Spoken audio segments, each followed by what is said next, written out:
From precision-baked wafers and creamy-filled centers to perfectly timed ovens and high-speed packaging lines, these iconic snacks move through massive factories where consistency and scale rule every second. In this documentary, we go behind the scenes to reveal the machines and techniques that turn simple ingredients into some of the most recognizable treats on shelves worldwide. Oreo Wafer rolls are produced using a dual-stream manufacturing process involving continuous wafer sheet production and separate cream filling preparation, which are later synchronized through an automated integration line. The raw materials for the wafer component are dosed automatically from bulk silos into individual weighing hoppers. The base formulation consists of low-protein wheat flour, high-fat alkalized cocoa powder, refined sucrose, leavening agents, salt, water, and a controlled amount of oil-based emulsifiers. Dry ingredients are metered into a high-capacity horizontal mixer with dual-axis paddles designed for uniform blending. Liquids are injected through precision nozzles mounted at the top of the mixing chamber. The total mixing cycle is programmed between 6 and 8 minutes at varying RPMs, first for dry distribution, then for incorporation of wet components. Dough temperature is maintained between 22 and 26 degrees Celsius. Moisture content is monitored via inline near-infrared sensors and must fall within 10.0 to 11.5% before release to the forming line. Dough is transferred via a covered screw conveyor to a pre-sheeting station. Here, a primary roller flattens the dough into a rough sheet approximately 5 mm thick, which then feeds into a 3-stage reduction system. Each stage includes a pair of high-precision, counter-rotating steel rollers with micrometric gap control that sequentially reduce the dough thickness to 1.2 pounds. Dough tension is maintained using differential speed rollers to avoid tearing. Edges are trimmed continuously using rotary cutters, and trimmings are conveyed pneumatically back to the pre-mix hopper for reintegration. The thin dough sheet enters a continuous baking tunnel consisting of 8 to 12 independently controlled zones. Heating is achieved via direct gas-fired convection and radiant ceramic panels. Internal zone temperatures range from 180 to 220 degrees Celsius depending on the position. Air velocity, humidity, and conveyor speed are continuously adjusted via PID feedback loops. Total bake time is between 85 and 105 seconds. Baked sheets are discharged onto a mesh cooling belt, where ambient forced air coolers reduce sheet temperature to below 30 degrees Celsius within 90 seconds. Cooling is followed by longitudinal slitting. Circular slitting blades mounted on adjustable shafts divide the wide wafer sheet into narrow, uniform ribbons matching the final roll width. Slitting accuracy is maintained using laser alignment sensors. Each ribbon is immediately guided into a spiral roll-forming station equipped with a rotating mandrel. A servo-controlled drum pulls the ribbon over the mandrel, while controlled tension and heat reactivation of the dough surface allows the strip to roll into a rigid, cylindrical shell. Formed rolls are passed through a stabilization tunnel maintained at 65-75 degrees Celsius with low humidity to fully set their shape. Rolls are discharged onto a buffer conveyor which feeds into the cream filling station. In parallel, the cream filling is prepared from sugar, hydrogenated vegetable oil, milk solids, lecithin, artificial flavor, and small amounts of stabilizers. Ingredients are batch loaded into a jacketed mixing vessel with shear blades rotating at 1400 and 1600 RPM. Oil is added slowly to prevent separation, and the entire mixture is heated to 45-48 degrees Celsius. Mixing continues for 10 to 15 minutes until a homogeneous emulsion is achieved. The finished cream is transferred through insulated stainless steel pipes to pressurized holding tanks. Agitators maintain cream fluidity and prevent phase separation. The filling is then pumped to multiple servo-driven depositors aligned with each lane of the wafer roll conveyor. Each nozzle delivers a calibrated cream column into the core of each roll, with filling weights accurate to plus 0.2 grams. The nozzle retracts dynamically during deposit to ensure central cream alignment and full core penetration. Cream-filled rolls pass through a secondary cooling tunnel set to 10 degrees Celsius for 60 seconds to solidify the filling. Thermal imaging sensors confirm internal stabilization before exiting. At this stage, each roll is individually scanned for dimensional conformity, surface defects, and fill anomalies. Rolls not meeting target criteria for weight, symmetry, or visible cream containment are diverted via pneumatic actuators into separate waste chutes. Approved rolls proceed to flow wrapping. Individual rolls are aligned using vibratory feeders and grouped into packaging sets based on SKU configuration. Film is dispensed from reels and formed into tubes by collaring mechanisms. Horizontal seal jaws apply pressure and heat at 135-145 degrees Celsius for 0.3 to 0.5 seconds to close the ends and seal the longitudinal seam. Nitrogen gas is flushed into the package before sealing to displace oxygen and slow fat oxidation. Each wrapper is printed with batch code, timestamp, and best before date using thermal inkjet printers synchronized with the machine cycle. Wrapped products are conveyed to a cartoning unit, where robotic arms pick and place the flow-wrapped units into pre-formed cartons. Cartons are constructed from pre-creased flat blanks that are folded and glued using hot melt adhesive. Carton fill confirmation is performed using weight sensors and machine vision. Completed cartons are sealed, labeled, and aggregated into corrugated shipper boxes. Each shipper box is barcoded for traceability and palletized in accordance with standard load configurations. Palletized loads are stretch wrapped and transferred to climate-controlled warehouse storage. Storage areas maintain relative humidity below 60% and ambient temperature between 18 and 22 degrees Celsius to prevent wafer degradation and cream migration. Inventory turnover is managed via FIFO principles enforced by warehouse management software, which integrates with factory MES and ERP systems for batch tracking. Process validation occurs every production shift. Operators test dough rheology, sheet thickness, baking curve, moisture content, cream viscosity, deposit weight, roll hardness, and package seal integrity. Data is recorded in the batch record along with any machine adjustments or anomalies. All critical control points, including cream deposit temperature, bake time, and packaging seal strength, are electronically logged and must fall within specification limits or trigger corrective action. Cleaning in place procedures are scheduled every 8 to 12 hours. Cream lines are flushed with heated water, followed by alkaline detergent, acid rinse, and sterile water rinse. Wafer production lines use dry cleaning methods for rollers and belts, followed by compressed air cleaning and manual wipe down of forming mandrels. Swab testing is used to verify microbial cleanliness, and ATP bioluminescence testing is used to assess organic residue.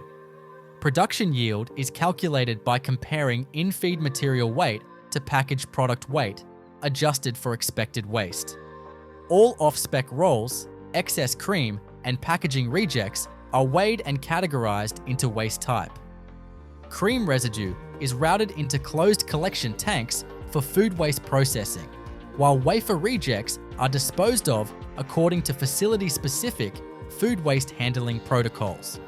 All mechanical systems, mixers, sheeters, formers, depositors, and sealers are maintained under a scheduled preventive maintenance program. Bearings, blades, nozzles, and conveyors are inspected and replaced based on run hours.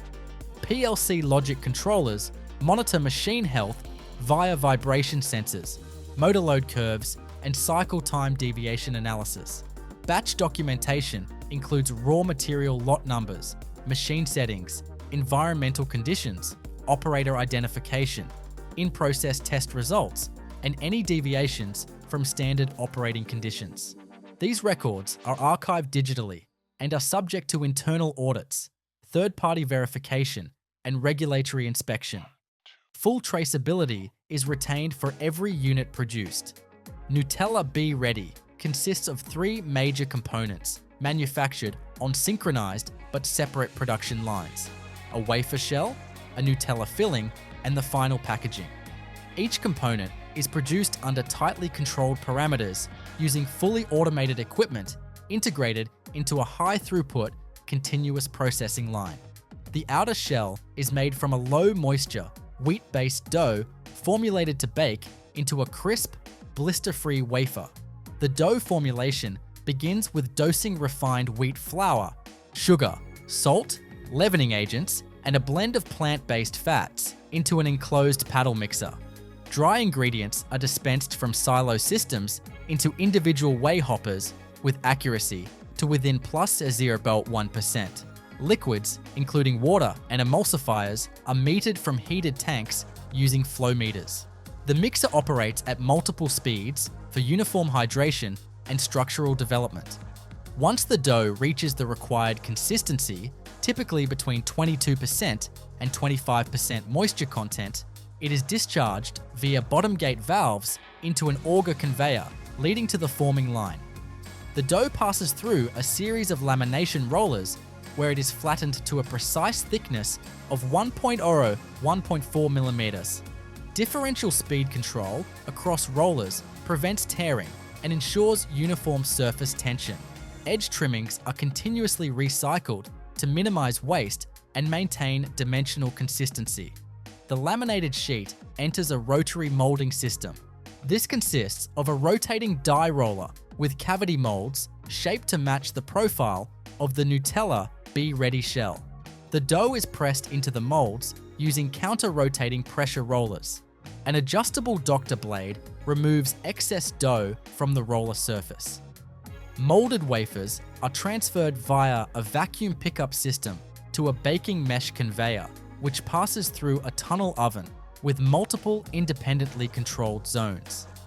The oven zones maintain specific temperature gradients between 180 degrees and 220 degrees, optimized for water evaporation, structural hardening, and color development. Each zone's airflow is modulated by variable frequency drive fans to control browning without burning. Baking duration is typically between 80 and 110 seconds. Thermocouples and moisture sensors measure real-time parameters. Upon exiting, wafers are cooled in line using ambient air-blown axial fans, reducing temperature to under 30 degrees Celsius within 2 minutes. Simultaneously, Nutella filling is prepared in a separate processing room using a continuous mixing system.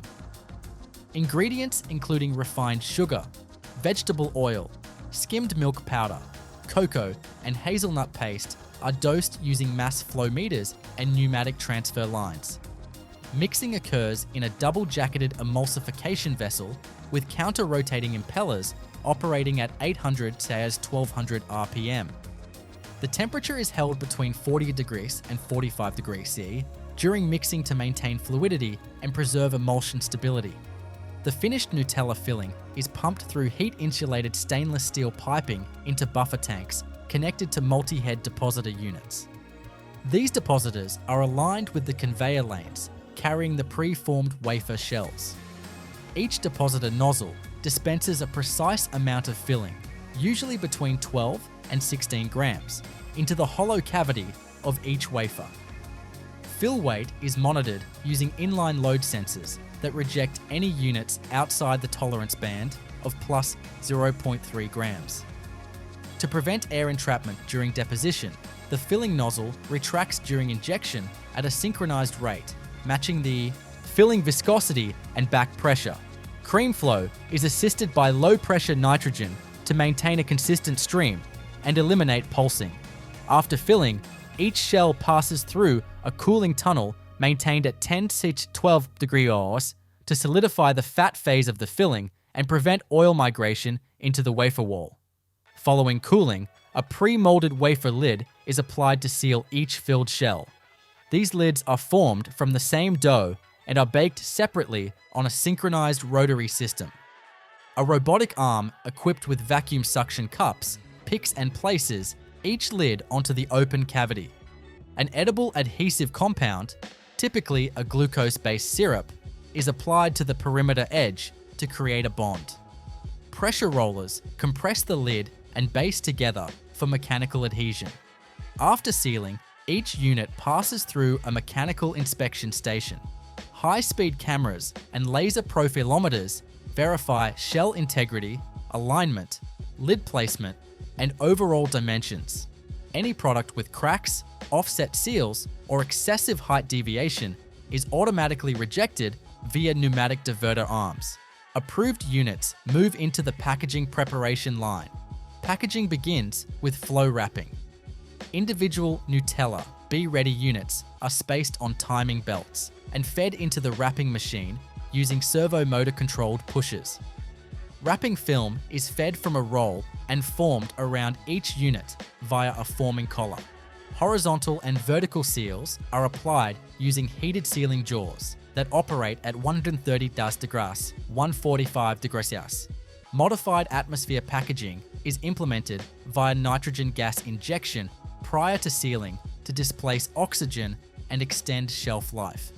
Each flow-wrapped unit is scanned by barcode readers and printed with date codes and traceability numbers using thermal inkjet printers. Units are counted and grouped into sets of 6 or more, depending on market configuration. Grouping is performed using star wheel collators, which align the units into rows for secondary packaging. Secondary packaging uses flat fold cartons erected via vacuum cup pick-and-place systems. Hot melt glue is applied via nozzles to predefined folding flaps, which are pressed closed by mechanical arms. Each carton receives printed labels containing product name, nutritional data, batch code, allergen information, and certification marks. Cartons are weighed for content verification and stacked into larger corrugated shipping boxes using layer-forming robotic packers. Palletizing is performed by 6-axis robotic arms with end effectors designed to grip multiple boxes per cycle. Standard Euro or industrial pallets are loaded based on customer logistics requirements. Pallet patterns are configured to ensure structural stability and airflow clearance. Once loaded, pallets are wrapped using stretch film machines that apply 250% pre-stretched film to secure load integrity during transit. Each pallet is tagged with a pallet license plate containing full production metadata, including line number, production date, shift code, storage conditions, and destination route. Pallets are moved into finished goods, storage warehouses with temperature and humidity control systems set to maintain between 18 degrees Celsius and 20 degrees Celsius, with relative humidity under 60%. Pallet positions are recorded using warehouse management systems with RFID scanners and barcode tracking. Throughout the production process, all inputs, outputs, and in-process conditions are monitored by a centralized SCADA system. Parameters such as oven temperature, mixer torque, depositor cycle counts, wrapping seal integrity, and product rejection rates are logged and archived. Alerts are generated automatically for any deviation outside programmed thresholds. Operators access these systems via HMI touchscreens placed at each station. Sanitation protocols are applied on a rotating schedule. Dough preparation lines are cleaned with dry brushing, followed by ethanol-based surface wipes. Cream handling equipment undergoes full CIP cycles involving alkaline wash, acid rinse, and sterile water flush, validated with conductivity and pH sensors. Wrapping and cartoning stations are cleaned with compressed air, brush downs, and isopropyl surface sanitizers. Swab samples are taken post-cleaning and tested for microbial load. Preventive maintenance is performed weekly on all forming dies, depositor heads, conveyor bearings, and sealing modules. Wear components are replaced based on run-hour tracking. Calibration is conducted daily on dosing equipment, weighing scales, and thermocouples. All calibration records are maintained in compliance with regulatory documentation standards. Product testing occurs hourly. Samples are collected from each production lane and evaluated for weight, length, height, filling content, shell texture, seal strength, and packaging tightness. Sensory analysis includes bite resistance, shell-to-filling ratio, and flavor consistency. Non-conforming samples trigger root cause investigations documented in deviation reports. The entire Nutella Be Ready manufacturing process is standardized to allow for duplication across multiple production facilities with identical output quality. Parameters are optimized to prevent moisture migration, mechanical breakage, and oil separation, which are common defects in filled wafer-based snack formats. Final product shelf life is tested under accelerated and ambient conditions to verify packaging efficacy. Chips Ahoy. Cookie manufacturing begins with bulk ingredient handling systems that store raw materials in separate silos or intermediate bins under controlled conditions. Low moisture, fine milled wheat flour is pneumatically conveyed from outdoor silos into batch weigh hoppers located above the main mixing area. Granulated sugar, brown sugar, cocoa solids, salt, and baking soda are stored in indoor silos or gravity-fed bins and fed into weigh stations using screw feeders with plus 0.1% dosing precision. Vegetable shortening and liquid invert sugar are stored in stainless steel jacketed tanks with continuous recirculation to prevent phase separation. The shortening is heated to maintain fluidity at 45 to 50 degrees Celsius, and the invert sugar is pumped at a constant rate through positive displacement pumps. All liquid and dry ingredients are tracked using an integrated batching control system that verifies real-time mass flow and batch integrity using load cells and flow meters. Each batch is loaded into a planetary batch mixer with a dual paddle agitator system. Mixing follows a 3-stage time-controlled sequence. First, creaming of shortening and sugars is performed for 3 to 4 minutes at low speed. Next, flour and leavening agents are incorporated at medium speed for an additional 3 minutes. Finally, the mixture is scraped down and mixed on high speed for 1 to 2 minutes until a homogeneous dough with uniform texture and target moisture content of 18 to 20% is achieved. Temperature sensors monitor the dough throughout mixing to ensure it remains within the 20 to 24 degrees Celsius range. Overheating is prevented by jacketed cooling systems circulating chilled glycol solution. Once the dough is fully mixed, it is discharged into a stainless steel hopper that feeds a cookie depositor via auger conveyors. Before entering the depositor, chocolate chips are metered into the dough using volumetric feeders to achieve a distribution ratio of approximately 20% by weight. The cookie depositor uses servo-controlled pistons to extrude uniform dough portions directly onto a continuously moving Teflon-coated oven band. Deposit weight per cookie is calibrated to between 18 and 21 grams, depending on SKU. Deposited dough pieces are spaced using optical sensors to maintain consistent center-to-center distance and allow for uniform spread during baking. Each dough piece is flattened slightly by a roller to control shape retention. The baking oven is a hybrid convection and radiant tunnel oven with multiple independently controlled heating zones. Total bake time is typically between 8 and 11 minutes. The oven band runs at a set speed that is continuously adjusted by a PID controller based on real-time surface temperature and humidity readings. Oven zone temperatures range from 160 degrees Celsius in early zones to up to 210 degrees Celsius in final zones to ensure progressive starch gelatinization, moisture evaporation, Maillard reaction, and fat migration. Cookies are monitored during baking using infrared pyrometers that measure surface temperature. Steam injection systems in early oven zones are optionally used to control surface moisture and prevent excessive cracking. Exhaust fans in later zones remove excess humidity and volatile compounds. By the time cookies exit the oven, internal moisture content is reduced to between 3 and 5%, ensuring shelf-stable texture and microbial safety.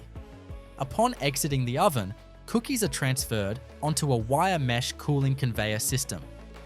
Ambient air is directed from below and above the belt using axial fans to achieve uniform cooling to under 30 degrees Celsius in less than 3 minutes. Sensors at the end of the cooling belt check surface temperature before transferring cookies to the inspection area. Conveyor vibrations are minimized to prevent cookie breakage during transfer. Each cookie passes under a vision inspection system equipped with high-resolution cameras and infrared lighting. Software algorithms evaluate cookie shape, surface cracking, chip dispersion, color uniformity, and diameter tolerance. Any cookies failing to meet visual standards are rejected using high-speed air jets. All rejected cookies are weighed, logged, and diverted to waste bins for offline handling. Approved cookies move to the packaging station via a system of vibratory conveyors that align and group the cookies into required configurations. For multi-pack packaging, cookies are grouped into stacks using rotary collators and staged for wrapping. Individual flow packs are created using horizontal form-fill-seal machines. Film is pulled from rolls, shaped around each cookie group, and sealed using heated crimp jaws operating at 130 to 150 degrees Celsius. Modified atmosphere packaging may be used with nitrogen flushing to reduce oxygen and delay lipid oxidation. Each wrapped package receives a printed date code, batch code, and line identification number using thermal inkjet printers synchronized with the conveyor belt. Packages are weighed on inline check weighers with rejection arms for any unit falling outside of mass tolerances.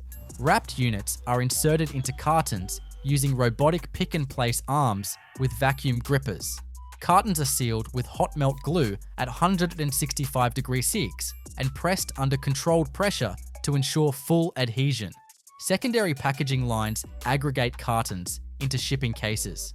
Cases are erected from flat blanks, filled automatically, and closed with either glue or tape depending on distribution requirements. Completed cases are printed with pallet codes, production timestamps, and destination routing labels. Automated guided vehicles, AGVs, or roller conveyors transfer cases to palletizers. Palletizing robots layer the cases using defined stacking patterns optimized for pallet stability and load efficiency. Each pallet is scanned for completeness using weight and barcode validation before being stretch wrapped in polyethylene film at 250% pre-stretch. Wrapped pallets are moved to finished goods warehouses with controlled temperature and humidity, typically 18 to 20 degrees C and 50 to 60% RH. Every stage of the process is controlled and logged using a manufacturing execution system, MES. Batch records include ingredient lot numbers, mixing parameters, bake curves, oven temperatures, deposition weights, packaging counts, inspection rejections, and finished product quantities. Quality control technicians collect hourly samples to perform destructive and non-destructive testing on cookies. Tests include diameter measurement with calipers, moisture analysis via moisture, analyzer, texture profile analysis using 3-point bending rigs, and chip count per cookie via manual visual audit. Organoleptic tests include bite resistance, sweetness intensity, and flavor profiling under controlled conditions. Data is stored electronically and checked against specification ranges defined in the product specification documents. Production lines are cleaned on a rotating schedule. Between batches, dry cleaning is performed using brushes and vacuum systems to remove flour dust and crumbs. At daily intervals, equipment is disassembled and sanitized using foaming alkaline cleaners, followed by water rinses and food-safe sanitizers. Chocolate lines undergo specialized cleaning to prevent fat bloom and cross-contamination. Allergen control zones are enforced through physical separation of lines, color-coded tools, and allergen-specific cleaning validations. Swab tests for protein residues are performed on high-contact surfaces after each cleaning cycle. If any allergen residue exceeds the defined limit, cleaning is repeated and verified before production resumes. Downtime events such as depositor jams, film feed interruptions, or oven temperature deviations are tracked via the line control system. Operators record the event time, cause, and corrective actions. Line productivity is measured using overall equipment effectiveness (OEE) metrics, including availability, performance, and quality yield. Preventive maintenance on mixers, ovens, conveyors, depositors, and packaging machines is scheduled based on runtime hours. Critical components such as servo motors, bearings, seal jaws, and roller chains are monitored for vibration and thermal performance. Spare parts inventory is maintained in real time using a computerized maintenance management system, CMMS. Finished product samples are retained from each batch for shelf life testing. These samples are stored under accelerated and ambient conditions and tested at intervals for texture degradation, moisture migration, lipid oxidation, and packaging integrity. Results are used to confirm product expiration dates and to evaluate packaging material performance. All operations conform to global food safety standards such as GFSI benchmarking and are subject to internal audits and third-party certification. Traceability systems allow for immediate upstream and downstream tracking of all product components within minutes of any query. Any deviations from process controls trigger root cause analysis under a corrective and preventive action (CAPA) protocol.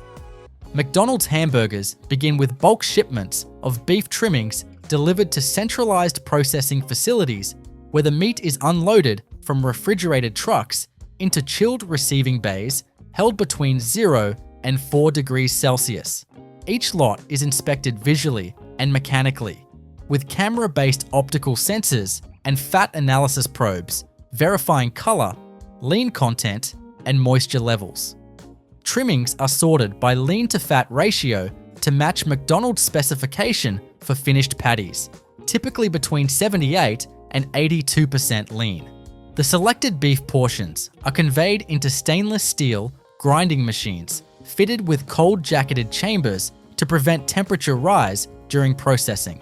The grinding heads use fine perforated plates with rotary blades that reduce the muscle tissue into uniform granules of approximately 3-4 µm in diameter.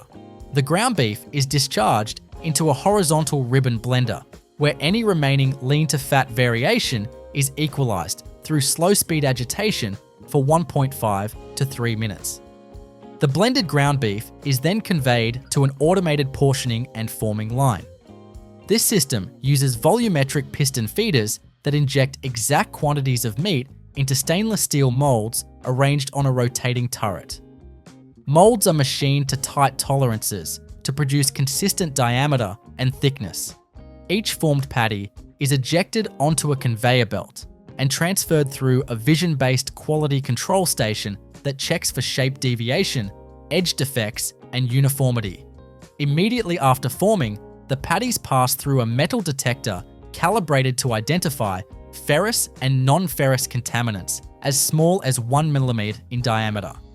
Acceptable patties are then laid in single layers on perforated stainless steel trays and enter a spiral blast freezer with multi-tiered conveyor belts. Air circulated at 35 degrees Celsius freezes the patties within 6 to 10 minutes, preserving cell structure and preventing microbial growth. Once frozen solid, the patties are robotically stacked into polylined corrugated cartons. Each carton receives a thermal inkjet printout of lot number, facility ID, timestamp, and storage instructions. Cartons are sealed, palletized using 4-way interlocking stacking, wrapped in low-density polyethylene film, and stored in warehouse freezers at 20 degrees Celsius. Pallets are tracked by barcode scanning and integrated into the distribution center's inventory management system. Frozen patties are shipped via insulated trucks equipped with temperature loggers to McDonald's regional distribution hubs. There, they are sorted according to store demand forecasts and loaded onto outbound trucks delivering to individual restaurants. On arrival, each restaurant receives its palletized frozen inventory, which is stored in walk-in freezers held at 18 degrees Celsius or below. During service, frozen patties are manually loaded into refrigerated holding drawers set to 1 to 4 degrees Celsius. From there, they are transferred to a double-sided clamshell grill with heated top and bottom platens. The grill uses preset cooking profiles with digitally regulated temperature zones and timer controls to ensure cooking consistency. The platens press down with calibrated force to ensure uniform contact and searing across the entire surface. Cooking temperatures are typically set between 218 and 232 degrees Celsius. Contact grilling sears both sides simultaneously, allowing internal temperatures to reach a minimum of 69 degrees Celsius within 38 to 45 seconds, depending on patty thickness. Internal thermocouples and surface heat sensors validate cooking cycle completion. Cooked patties are transferred to a heated holding cabinet set to 65 degrees Celsius with a maximum residence time of 15 minutes. Hamburger buns are delivered from third-party commercial bakeries in sealed plastic bags, stored at ambient room temperature. Each bun is pre-sliced horizontally and stored in dry shelving units. At the point of order, buns are transferred into a bun toasting system that uses a pair of vertically aligned platen heaters. The interior face of each bun half is pressed briefly against a 290 Celsius hot surface for 8 to 12 seconds, resulting in light browning and moisture barrier formation. Buns are then transferred to the assembly line, where a standardized sequence of condiments is applied. Condiment stations are calibrated to dispense fixed volumes per activation. Ketchup and mustard dispensers are gravity-fed with pneumatic pumps, delivering approximately 2.2 grams of ketchup and 1.5 grams of mustard per burger. Diced onions are stored in chilled bins and applied using pre-measured scoops to maintain serving consistency. Pickles are stored in brine within covered cold pans and dispensed using tongs or measured forks, with each sandwich receiving 2 pickle slices. If the burger includes cheese, processed cheese slices are stored in a heated drawer at 30 to 35 degrees Celsius to retain pliability and avoid breakage. A single slice is placed directly on the hot patty to allow softening from residual surface heat. Cheese is never reheated directly to avoid oil separation or rubbery texture. The patty is placed on the heel of the bun, aligning it center to edge within a maximum deviation of 5 millimeters. The crown of the bun, bearing condiments and toppings, is pressed onto the patty with light manual pressure. The assembled burger is placed into a food-grade cardboard clamshell labeled with SKU and timestamp. The product is immediately transferred to a chute or pickup station, depending on whether the order is dine-in, takeout, or drive-through. All ingredients and subsystems are governed by an electronic kitchen management system. This system tracks inventory movements, cooking cycles, and holding times in real time. The grill communicates with the central controller via embedded microcontrollers. Alerts are generated when product remains on the grill or in the holding unit beyond preset time limits. Cleaning and maintenance schedules are defined per equipment type. The grill surfaces are cleaned with non-abrasive pads between cycles, with a full disassembly and detergent cleaning conducted during low-volume hours. Bun toasters, condiment dispensers, and heated drawers are sanitized using food-safe cleaners at daily intervals, logged manually in inspection sheets. Cooking oil from other station components, such as fryers, is not used in hamburger production. However, grill grease is collected through internal drainage channels and directed into a sealed grease trap located below the cooking surface. These traps are emptied by third-party disposal services following regulatory standards for food service waste. Employee actions in burger assembly are standardized through training modules and visual process flow guides posted at the station. Assembly steps, ingredient order, and portion control are not subject to personal variation. A deviation beyond defined tolerance, for example, 3 pickles instead of 2, would be logged as an error in the station's quality control record. Ingredient restocking occurs during shift change or low traffic periods. Cheese, onions, buns, condiments, and patties are replenished by staff using designated procedures to ensure oldest inventory is used first. Expiry times are marked on all trays using color-coded labels or dry erase markers based on current health code regulations. The overall process from freezer to assembled burger takes approximately 3 minutes, with cooking accounting for less than half that duration. Each burger conforms to predefined standards for temperature, weight, ingredient distribution, and presentation. Random audits by shift managers and corporate inspectors validate conformity, and deviations are recorded in digital quality logs. At the end of service, all remaining patties in the holding cabinet are discarded if they exceed the 15-minute maximum hold window. Waste is recorded for internal tracking, and excess is analysed during shift reports to optimise future grill loading decisions. Allergen control protocols are in place for products containing cheese or bun components processed in facilities that handle wheat, soy, or dairy. Equipment used for allergen-containing items is cleaned using verified procedures before cross-contact sensitive menu items are prepared. Burger King hamburgers begin at industrial-scale meat processing facilities, where fresh beef trimmings are delivered in vacuum-sealed containers maintained below 4 degrees Celsius. The trimmings are offloaded into chilled receiving areas equipped with stainless steel conveyors and holding bins. The bins feed directly into grinders fitted with cutting plates calibrated to a precise perforation diameter between 3.2 and 4.8 millimeters. The grinding process is conducted under controlled temperatures to prevent protein denaturation and inhibit microbial growth. The ground beef is transported via enclosed auger systems into horizontal ribbon blenders that homogenize the mixture to a target lean-to-fat ratio of approximately 80-20. Blending continues for 90 to 120 seconds at low RPM to avoid heat buildup. Each batch is sampled for moisture content, fat dispersion, and microbial contamination. No seasonings, fillers, preservatives, or additives are introduced. Quality-approved batches are routed directly to the forming line.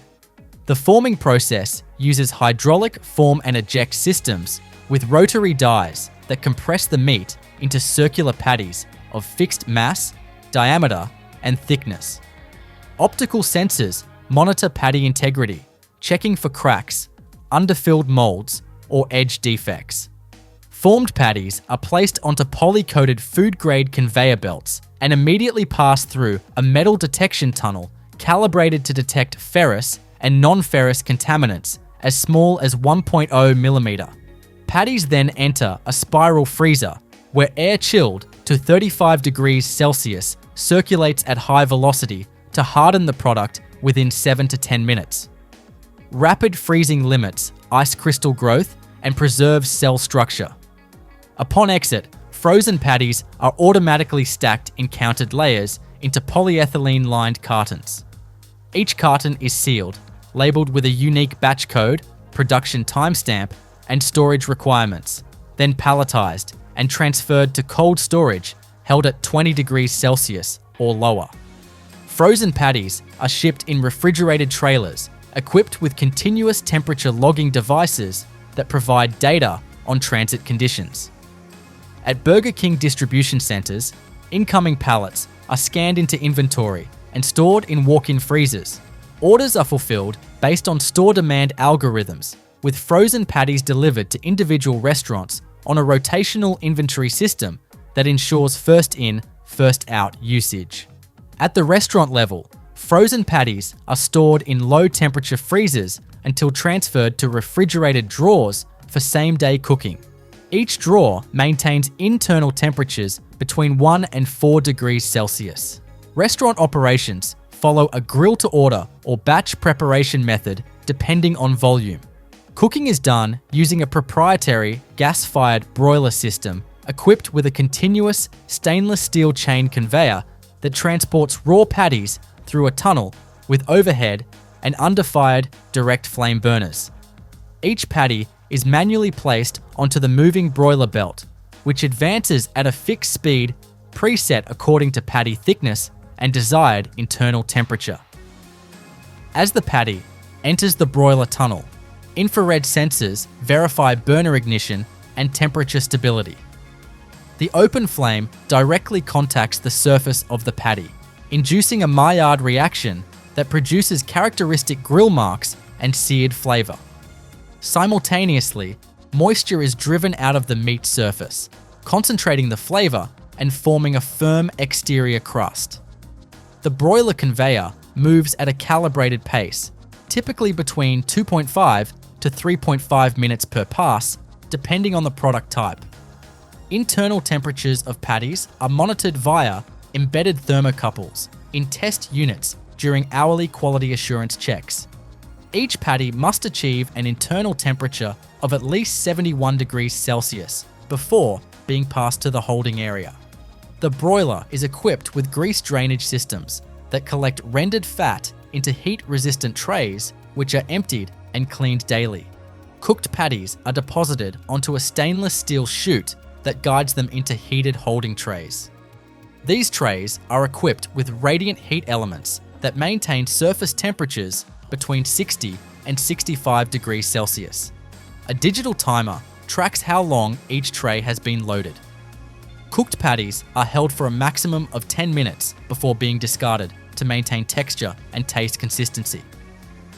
Each tray is labeled with a batch code and timestamp for traceability. While patties are cooking, buns are processed through a vertical bun toaster equipped with conveyor-style platen heaters. Buns are stored at room temperature in sealed bags until loaded into the toaster's gravity-fed chute. Each bun is sliced horizontally, and the interior face is pressed against a heated platen set to 288-293 degrees Celsius for 9 to 11 seconds, producing a lightly toasted surface that provides moisture resistance and structural stability during sandwich assembly. At the assembly station, buns are transferred to stainless steel prep surfaces. Condiments are applied using calibrated squeeze bottles or piston-driven dispensers. Mayonnaise, ketchup, and mustard volumes are controlled to within 0.2 gram tolerance per sandwich. Pre-chopped lettuce is stored in refrigerated bins held at 1 to 4 degrees Celsius and portioned with measured scoops. Sliced tomatoes are machine-cut off-site to uniform thickness and stored in cold bins. Pickles are pre-sliced, stored in brine, and dispensed manually or by volume-controlled tongs. Onion slices are separated into rings and stored dry in chilled compartments.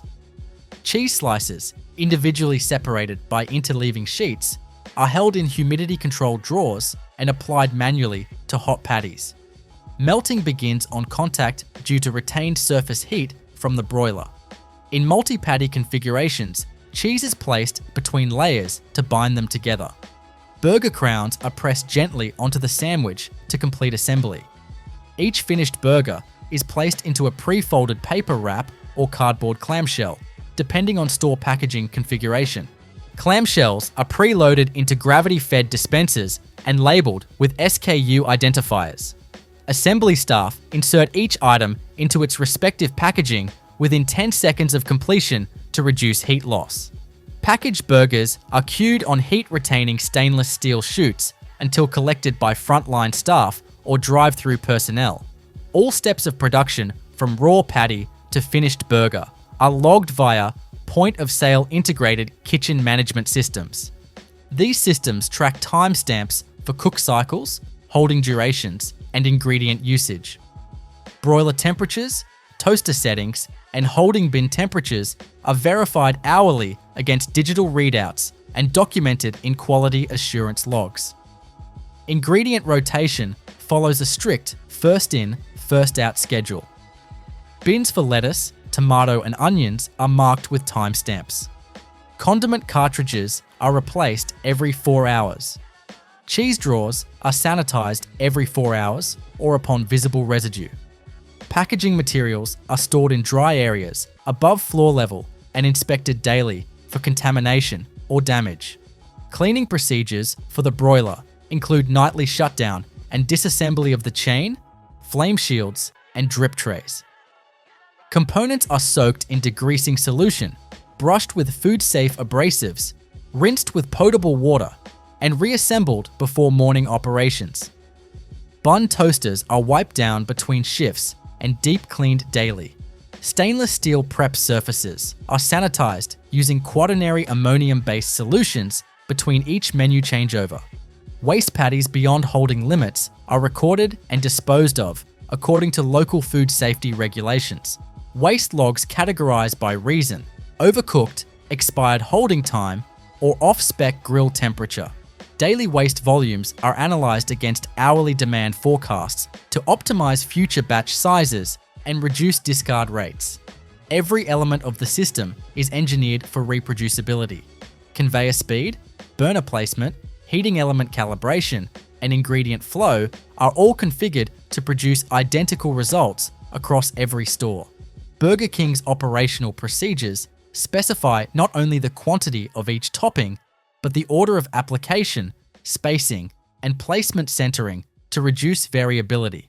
Thermal cameras and real-time temperature logging are used in some test markets to improve process control.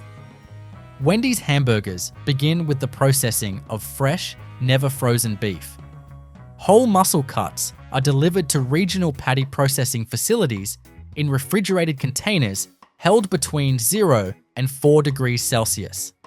These cuts are trimmed of excess fat and connective tissue by mechanical blade systems equipped with thickness sensors and cutting guides to standardize input material. The trimmed beef is passed through fine grinding plates with perforation diameters ranging from 3.5 to 5.0 millimeters to produce uniform ground meat.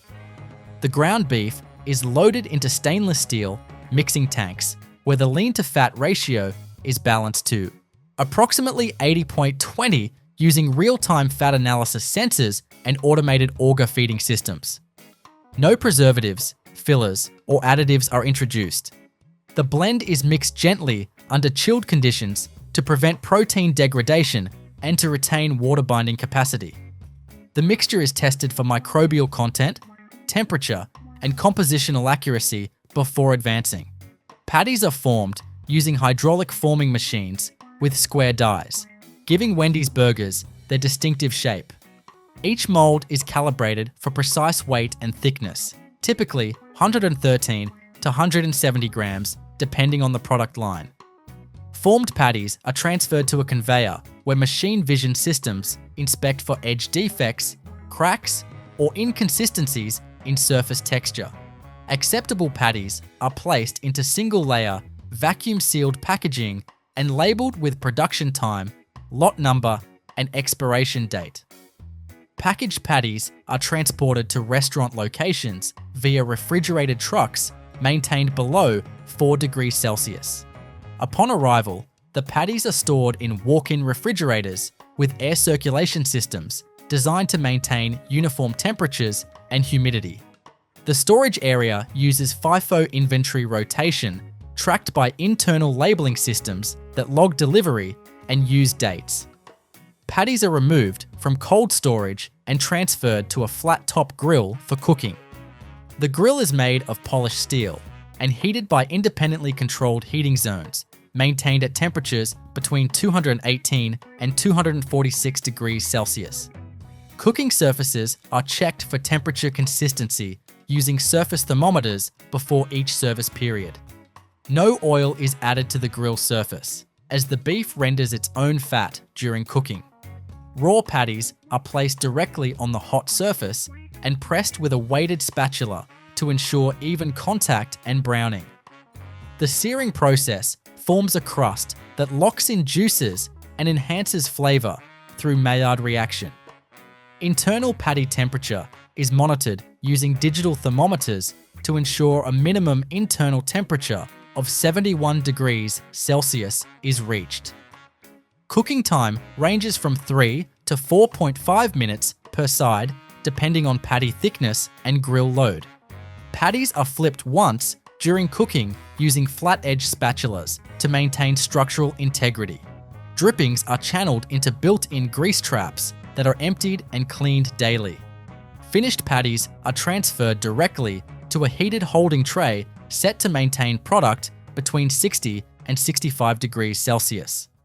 Holding time is limited to 5 minutes to ensure texture and flavor integrity. Burger buns are delivered from certified commercial bakeries, stored in ambient conditions in dry storage areas, and used within labeled shelf life. Buns are sliced in-store using serrated rotary cutters attached to prep tables. Each half is toasted on a separate bun toaster fitted with heated platens that reach 285 to 295 degrees Celsius. Toasting duration is controlled to within 0.5 seconds per bun half to ensure uniform color and surface dryness. Toasted buns are transferred to the sandwich assembly station, where standard build sequences are followed. The sandwich station includes dedicated zones for condiments, vegetables, cheese, and protein. Mayonnaise and ketchup are dispensed using piston-based systems with adjustable volume control set to deliver consistent amounts per sandwich. Mustard and other optional sauces are applied manually in measured dollops using portion-controlled utensils. Fresh lettuce is shipped pre-cut and triple washed, stored in refrigerated prep tables between 1 and 4 degrees Celsius.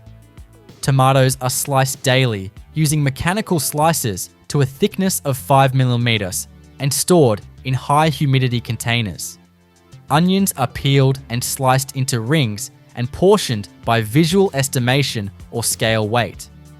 Pickles are brined and pre-sliced, dispensed using tongs from refrigerated compartments. Cheese is individually sliced and stored in covered trays within the sandwich station's cold section. A single slice is placed directly onto the hot patty immediately after cooking. The heat from the patty softens the cheese, but does not fully melt it, preserving slice definition. Bacon, if added, is cooked separately on a flat-top griddle and held in warming drawers lined with absorbent paper and heated via low-voltage infrared elements. Assembly order follows strict guidelines. The bottom bun receives sauces and condiments, followed by lettuce, tomato, and onion. The patty is placed on top of vegetables to reduce heat transfer to the bun. Cheese, bacon, and pickles are layered above or below the patty based on product specifications. The crown bun is pressed on top to complete the build. Assembled burgers are wrapped in branded foil wrappers or placed in paperboard containers depending on order type. Wrappers are designed with heat-retaining layers and moisture vents. Burgers are staged in a holding chute or placed directly into order bags. All packaging materials are stored in dry stock rooms and replenished daily. Package weight and sandwich construction are audited periodically for consistency. Restaurant kitchens use an operations management system that logs grill usage, cooking cycles, and holding times. Thermocouple sensors embedded in the grill surface provide live temperature feedback. Digital timers alert staff when patties must be removed or discarded. Each station is monitored for compliance with production procedures via internal checks and periodic inspections. Cleaning schedules are programmed to occur at shift changes and closing. Flat-top grills are scraped after each use and cleaned with food-safe degreaser at the end of each day. Grease traps are emptied, wiped, and sanitized using quaternary ammonium-based disinfectants. Prep surfaces are wiped with single-use sanitizer wipes and tested with ATP swabs for surface cleanliness verification. Unused raw patties at the end of the day are discarded if past time limits. Opened, condiments are sealed and stored in designated cold storage with labeled expiration dates. Open vegetable containers are covered with plastic film and labeled with the date and time of preparation. All leftovers are monitored for spoilage indicators and disposed of if they exceed quality thresholds. Each restaurant uses a real-time inventory and supply tracking system linked to a central database. Usage rates for beef, buns, vegetables, cheese, and condiments are analyzed against sales data. Discrepancies trigger alerts to management and may result in retraining or procedural audits. Ingredient reorders are generated automatically based on projected demand using historical sales averages. Allergen control measures are implemented in burger production through equipment segregation and cleaning protocols. Separate spatulas and prep zones are designated for allergen-free products. Staff receive allergen training and use visual cue systems to avoid cross-contact. Labels indicate allergen presence per local regulatory requirements. Throughout the process, every input is controlled and verified to produce uniform hamburgers across locations. Cooking parameters, ingredient measurements, and build sequences are optimized for speed, consistency, and quality. Final products are subject to visual inspection, temperature checks, and build verification by designated shift managers. Any deviations are logged and addressed through corrective procedures. Dairy Queen ice cream begins with the formulation of a liquid ice cream mix that contains a specific balance of milk solids, butterfat, sweeteners, stabilizers, and emulsifiers, all designed to create a product with a soft serve texture, rich flavor, and the structural integrity to hold shape when dispensed at below freezing temperatures. The process starts with the metering of liquid ingredients into a high-capacity stainless steel mixing tank. Milk, cream, and liquid sweeteners, such as corn syrup, are pumped from refrigerated storage tanks using automated pumps that are controlled through a programmable logic controller system. The precise volumes are determined by batch recipes that are stored digitally and loaded into the mixing unit via operator interface panels. Dry ingredients like skim milk powder, dextrose, and stabilizer emulsifier blends are added through a dry powder feeder positioned over the mixing tank. As the powders are introduced, high-speed impellers and rotor-stator mixers circulate the mixture, dispersing solids uniformly and ensuring the base is homogeneous. This initial mix is agitated continuously for a set period until the solution reaches a uniform temperature and particle distribution. Once mixed, the liquid ice cream base is pumped through a series of inline filters to remove any clumps, undissolved particles, or foreign matter before proceeding to the pasteurization stage. Pasteurization is a critical thermal process that ensures microbiological safety and improves the mixer's ability to support uniform freezing and aeration. The base mix is pumped through a plate heat exchanger system, which uses hot water or steam on one side of the stainless steel plates and the ice cream mix on the other. The two fluids never touch, but heat is transferred efficiently across the metal surfaces. The mix is quickly heated to a target temperature, typically around 80 to 85 degrees Celsius, and held at that temperature for a predetermined number of seconds, usually no more than 25, before being rapidly cooled to below 4 degrees Celsius using chilled water or glycol solution in the next section of the exchanger. The rapid heating and cooling prevent unwanted protein denaturation while killing potential pathogens. The chilled, pasteurized mix is then transferred to an aging tank. These tanks are large, insulated stainless steel vessels equipped with slow-speed agitators that maintain gentle circulation without incorporating air. The mix is aged for a minimum of 4 hours, often overnight, to allow the fat crystals to partially solidify and the stabilizers and emulsifiers to fully hydrate. This aging process improves body, creaminess, and melt resistance of the final product and ensures a consistent structure when the mix is frozen later. After aging, The liquid mix is pumped into a continuous freezer. This is where the transformation from liquid to frozen soft serve occurs. The continuous freezer is a high-efficiency, jacketed stainless steel cylinder containing a rotating scraper blade assembly and a direct expansion refrigeration jacket filled with ammonia or another refrigerant. As the mix enters the chamber, it is chilled to approximately 6 to 8 degrees Celsius while being whipped rapidly by the rotating blades. This mechanical action accomplishes two things at once. It freezes the water content of the mix into fine ice crystals and incorporates air into the structure to create overrun.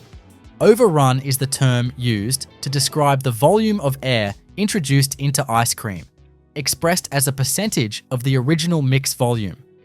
Dairy Queen soft serve typically has a controlled overrun around 45%, meaning 100 liters of base mix will become 145 liters of finished product. This air is crucial for texture, mouthfeel, and lightness. It is injected through filtered nozzles as the blades churn the mixture. The balance of air and ice must be tightly regulated. Too much air leads to foaminess, while too little creates a heavy, dense product that doesn't dispense smoothly. The frozen, aerated soft serve exits the continuous freezer at a semi-solid state and is transferred immediately into sterile holding tanks or directly into distribution containers, depending on the factory design. In larger operations, the soft serve may be pumped into pre-chilled, bag-in-box containers made of multi-layered, food-safe plastic film that protects the product from light and moisture. Each bag is filled by volume through a no-drip valve, sealed mechanically, labeled with a production code and expiration date, and moved to refrigerated storage. In other systems, the soft serve may be routed into pressurized stainless steel kegs or bulk plastic drums equipped with quick connect couplings for easy installation at the retail dispenser level. These containers are filled in clean rooms under positive pressure airflow to eliminate airborne contamination. The filled containers are immediately stored at sub-zero temperatures in blast freezers or walk-in cold rooms set to maintain the product just below the freezing point without hardening the mix entirely. From here, the frozen product is shipped in refrigerated trucks to the point of sale, typically a retail location equipped with a dedicated soft serve dispensing machine. These machines are miniaturized versions of the industrial continuous freezer used in the factory. Each machine contains a hopper that holds the soft serve mix, an auger or scraper blade assembly, and a narrow freezing cylinder cooled by either air or water-based refrigeration systems. When the machine is activated, the product is pulled from the hopper into the freezing cylinder where it undergoes a final freezing and aeration stage. The mix is chilled further to about 9 degrees Celsius while the blades whip it to preserve consistency. When the lever on the dispenser is pulled, the pressurized frozen product is extruded through a specially designed nozzle that imparts the signature spiral swirl to the ice cream as it is dispensed into a cone or cup. Each part of this process, from raw milk to cone, relies on tightly controlled mechanical parameters, time-sensitive transitions, and a closed system design that ensures the finished Dairy Queen soft serve has a consistent texture, smooth pour, and creamy mouthfeel. The cooling cycles, flow rates, agitation speeds, syrup-to-air ratios, and thermal profiles are all digitally monitored at every stage using PLCs, sensors, thermocouples, and SCADA systems. Adjustments are automated to keep the output within strict tolerances. To ensure quality, samples are pulled at multiple points in the process for physical, chemical, and microbiological testing. These include fat content analysis using infrared spectroscopy, overrun verification using displacement methods, viscosity measurement through flow cups or rotational viscometers, and sensory testing by trained tasters who evaluate mouthfeel, melt profile, sweetness, and aftertaste. Sanitation procedures are carried out daily or between batches.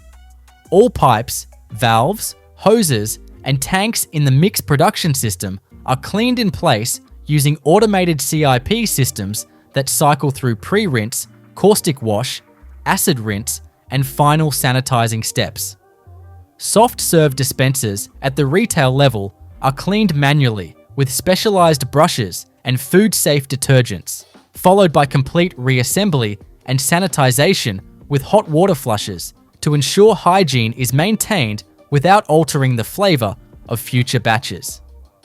Every production batch is traceable by date, time, machine, operator, and ingredient lot, logged in a database that allows for immediate traceback in case of any quality issues.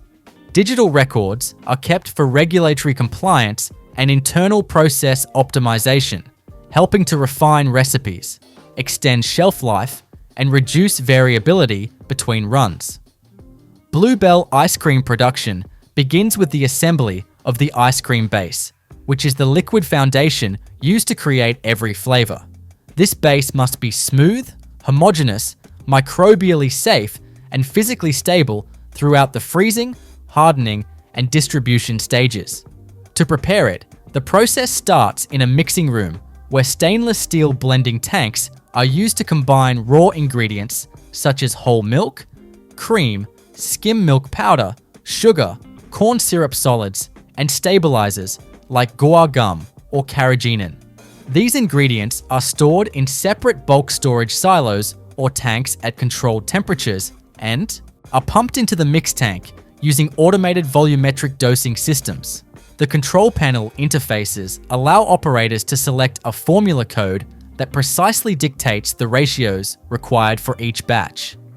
As the ingredients are added to the tank, high shear impellers begin to mix the contents, breaking down solid particles and dispersing fats evenly into the water phase. The temperature is kept in the range of 40 to 50 degrees Celsius to aid solubility and prevent premature thickening. Once mixed into a smooth liquid, the batch is sent through a plate heat exchanger where it is heated rapidly to pasteurization temperatures, usually around 82 to 85 degrees Celsius, and held for 25 to 30 seconds to eliminate any harmful bacteria and extend shelf life. This pasteurization step is monitored using digital sensors that track the flow rate, inlet and outlet temperatures, and holding times. Immediately after pasteurization, the base is cooled just as rapidly by the second half of the heat exchanger using chilled glycol solution or water, dropping the temperature of the mix to around 4 degrees Celsius. This chilled mix is directed into insulated aging tanks where it is gently agitated and held for a minimum of 4 hours. The aging process allows the milk fat to partially crystallize, which improves body and mouthfeel, while stabilizers fully hydrate and develop viscosity. The aging tanks are jacketed and equipped with temperature controllers to ensure the mix stays cold and consistent across the entire volume. From the aging tanks, the base mix is pumped through a filtration unit and into continuous freezers.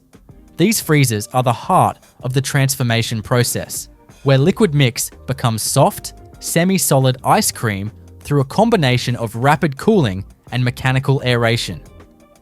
Each freezer consists of a horizontal freezing barrel that's jacketed for refrigeration and fitted with a rotating dasher blade assembly that scrapes the frozen mix from the inside wall while simultaneously blending in air.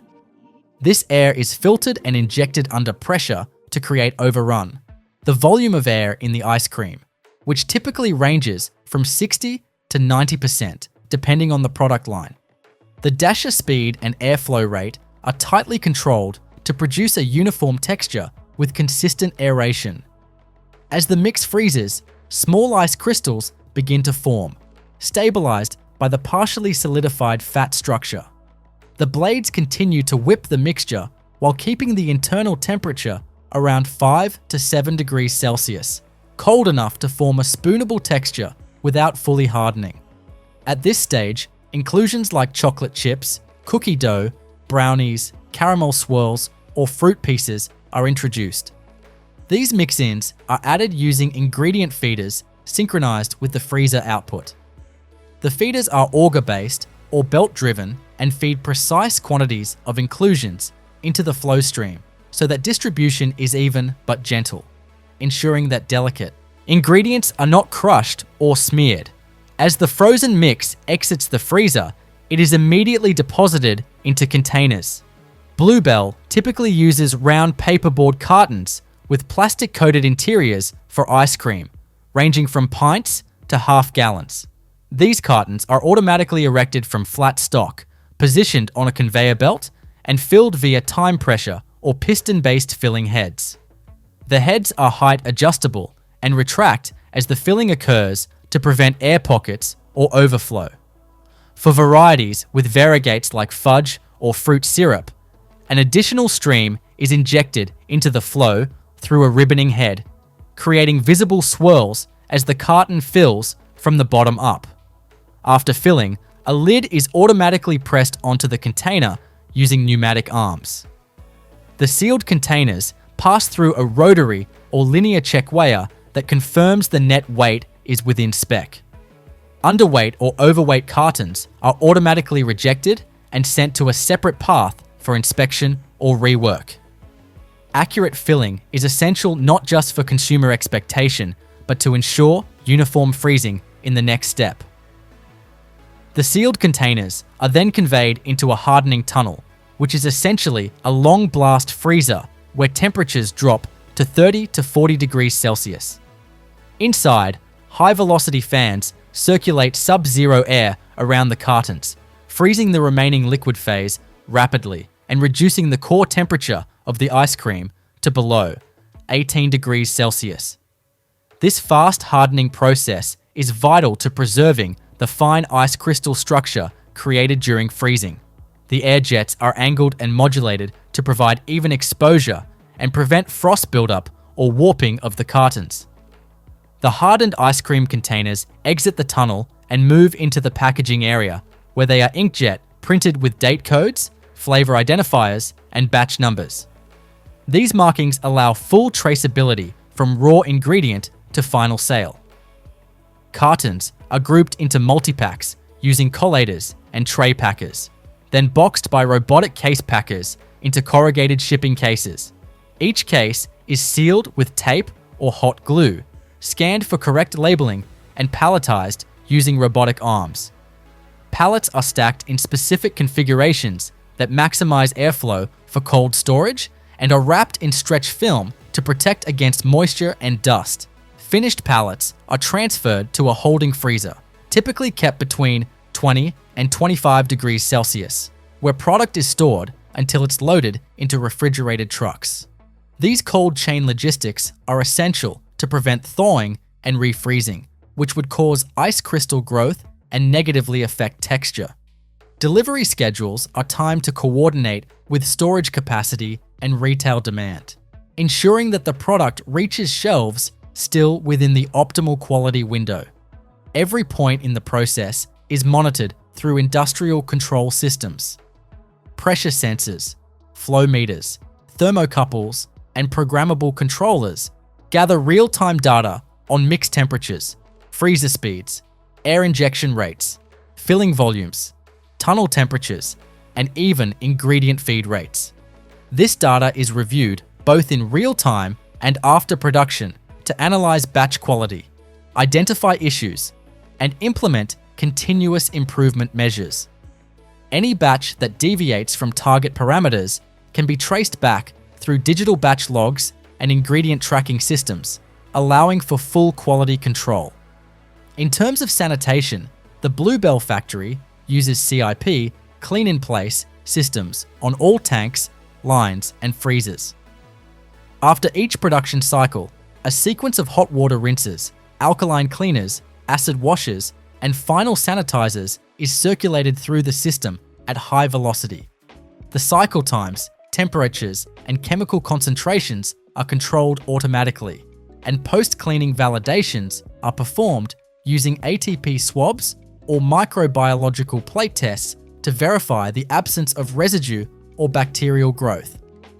Mix-in feeders and surface equipment are cleaned manually between batches, especially when allergens or strong flavorants are involved. The result of all these carefully engineered steps is a product with uniform texture, balanced aeration, clean flavor release, and reliable scoopability straight from the freezer. Whether producing vanilla, cookies and cream, or limited edition seasonal flavors, the factory process remains consistent. Transform a raw dairy mix into a frozen dessert that maintains its integrity from the first pour to the final bite. Ben & Jerry's ice cream begins its journey inside large stainless steel mixing vats where fresh cream, condensed skim milk, and liquid sugars are combined in tightly controlled quantities based on batch-specific recipes, with all ingredients pumped from chilled storage tanks through sanitary stainless steel lines that use flow meters and valve junction boxes to direct each liquid into the blending vessel in the correct sequence, ensuring homogeneity without introducing unwanted turbulence that might destabilize the emulsion forming at the early stages of mixture development. The mixing vats are equipped with high-torque agitators and slow-speed sweep arms that rotate along the inside surfaces of the tank walls, scraping the mixture and pulling ingredients from the periphery into the bulk flow, preventing solids like stabilizers or milk powders from clumping or settling during agitation. While shear heads built into the agitator columns create localized high-energy mixing zones that dissolve particles evenly and allow for a uniform dispersion of all dry and liquid components. Once all base ingredients are integrated, including emulsifiers that help bind the fat and water phases and stabilizers that give the frozen product its structural resilience and slow down melting during consumption, the liquid base is pumped through a plate heat exchanger that rapidly raises the temperature to approximately 82 to 85 degrees Celsius in order to pasteurize the product, which not only destroys pathogenic bacteria, but also activates certain proteins in the milk that contribute to a richer, denser mouthfeel when frozen. After this high-temperature short-time treatment, the base flows immediately into a second section of the heat exchanger, where it is chilled using a closed-loop glycol or ammonia refrigeration circuit that drops the temperature back down to around 4 degrees Celsius in a matter of seconds. And the pasteurized, chilled base is then directed into jacketed aging tanks, which are maintained at low temperatures and fitted with slow, continuous agitators to prevent the separation of fat from the aqueous phase and to allow the stabilizers and emulsifiers to fully hydrate over the course of at least 4 to 8 hours. This aging step is crucial in Ben & Jerry's production process because it prepares the mix to accept not only high levels of air during freezing, but also unusually large and dense inclusions such as brownies, cookie dough chunks, peanut butter swirls, and toffee pieces that would otherwise sink or damage the structure of a weaker base. The aged mix becomes a foundation that can support extreme texture variation without phase separation or flavor loss. Once the aging process is complete, the base is pumped into continuous freezers that serve as the mechanical heart of the frozen transformation. And here, the mix is cooled down to roughly 5 to 7 degrees Celsius while being whipped rapidly inside a horizontal freezing cylinder, where rotating stainless steel blades scrape frozen mix from the walls and simultaneously fold in filtered air through precision-controlled injection valves that regulate the overrun, which is kept deliberately low, around 20 to 30%, compared to typical supermarket ice cream, in order to preserve the ultra-dense, ultra-creamy signature texture that defines Ben & Jerry's. The low overrun means that each scoop contains more ice cream by weight and less air, which makes the freezing process even more critical because dense product holds and transfers thermal energy differently than aerated product. And the refrigeration system must respond in real time to flow rate changes, viscosity spikes due to mix-ins, and fluctuations in pump back pressure, all of which can affect the crystal size and final structure of the ice cream. At this point in the process, flavors and inclusions are introduced using multi-head ingredient feeders, which are synchronized with the flow of frozen base to meter out solid components like brownies, peanut butter cups, or cookie swirls at a controlled rate, using screw conveyors or belt-driven chutes to deliver exact portions into the stream without breaking or over-mixing the inclusions. The goal is to allow each piece to be suspended in the flow with minimal shearing or melting, preserving chunk integrity and creating the variety of texture that Ben & Jerry's is known for. For variegates like fudge ribbons or caramel swirls, the freezer's output is directed into a stream-splitting pipe system where the flow of base ice cream is divided and recombined with injected streams of liquid syrup using spiraled ribboning nozzles that introduce the syrup in twisting arcs, embedding them throughout the product without fully blending them in, and allowing distinct, bold streaks of flavor to appear visually and texturally when the final product is scooped or cut. The combined ice cream and mix-ins flow directly from the freezer head into automated filling stations, where pre-formed pint containers made of wax-lined paperboard or biodegradable composite are delivered via a conveyor, raised into position by a pneumatic lift, and filled from a piston dosing head that controls both the volume and height of the deposit to minimize air pockets while achieving consistent fill weights across thousands of pints per hour. And the filling process includes an overfill compensation stage where a small mound is left at the top to account for post-fill settling and shrinkage during hardening. Once filled, the pints move immediately to a lidding station where domed plastic lids are placed and pressed down using synchronized arms that index precisely with the conveyor's motion, ensuring a tight seal without deforming the container. And each lid is automatically printed with a batch code, timestamp, and flavor identifier using laser or thermal inkjet printers that connect to the plant's centralized batch tracking system, which records every data point from base formulation to final packaging for regulatory compliance and internal quality control. From here, the sealed pints enter a spiral hardening tunnel, which is a vertically stacked freezer that uses high-velocity, ultra-cold air blown at 30 to 40 degrees Celsius to extract heat quickly and reduce the core temperature of each pint to below 20 degrees Celsius within minutes. And this rapid hardening is necessary not just to finalize the freezing process, but also to lock in the structural suspension of inclusions and prevent large ice crystals from forming during storage. The airflow inside the hardening tunnel is controlled by a network of fans and directional baffles that ensure every container receives uniform exposure regardless of its position on the spiral belt. And exit temperature is verified using inline infrared thermometers or embedded probes that signal if any container is under-hardened and needs to be rerouted or rejected.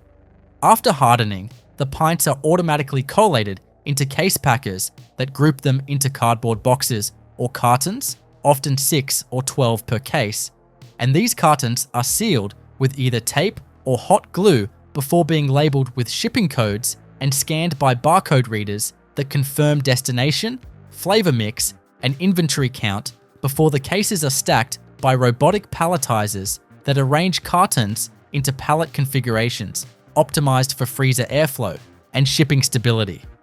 Each pallet is stretch-wrapped with cold-safe film, labeled with a master batch and product manifest, and transferred into deep storage freezers that maintain ambient temperatures between 25 and 30 degrees Celsius to prevent even microscopic temperature fluctuations that could cause texture degradation, especially for pints containing swirl-based variegates that are sensitive to heat migration and sugar inversion if stored improperly.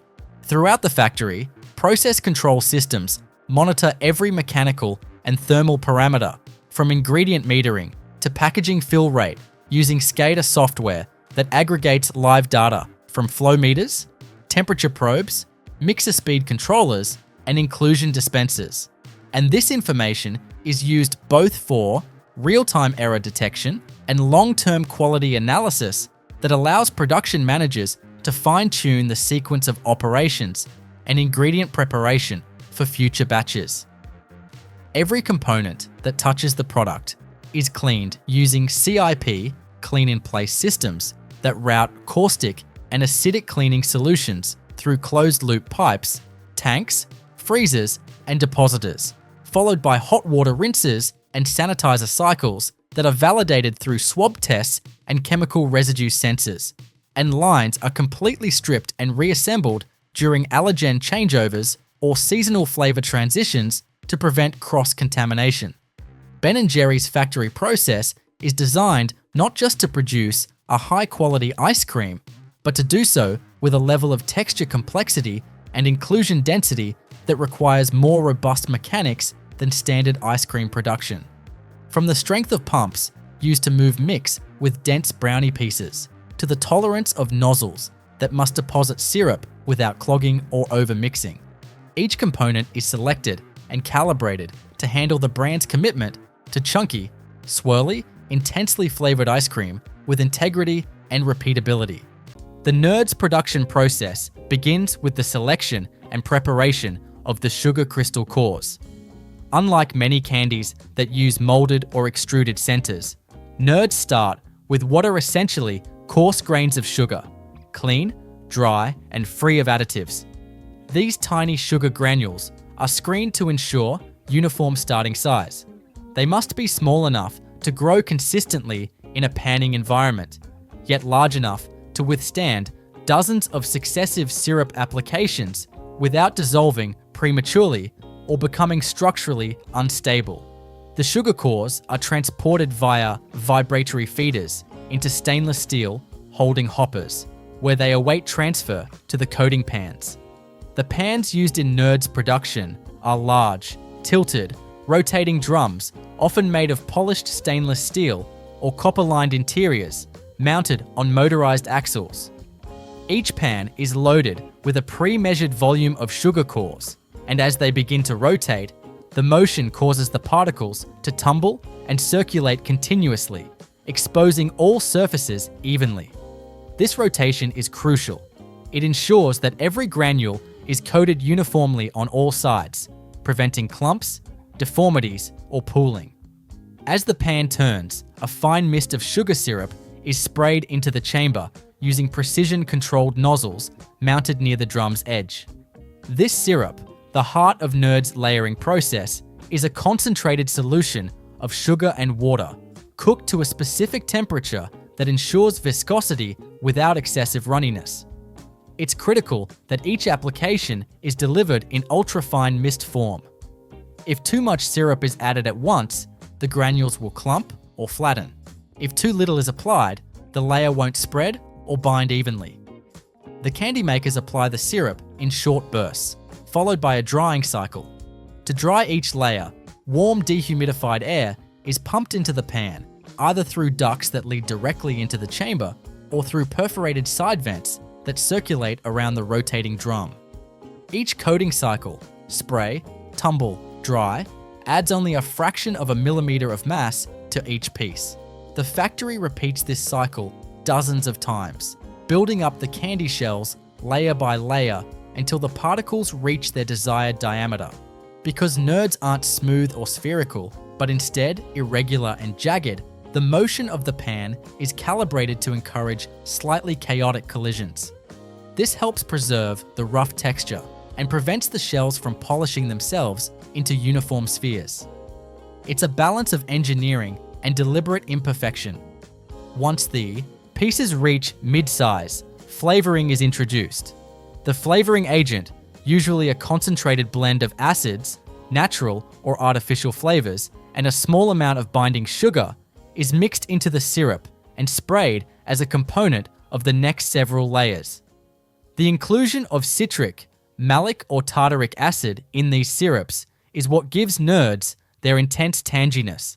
The acids aren't just flavor additives, they also influence the syrup's drying behavior, and they react slightly with the sugar during curing, adding complexity to the texture and finish.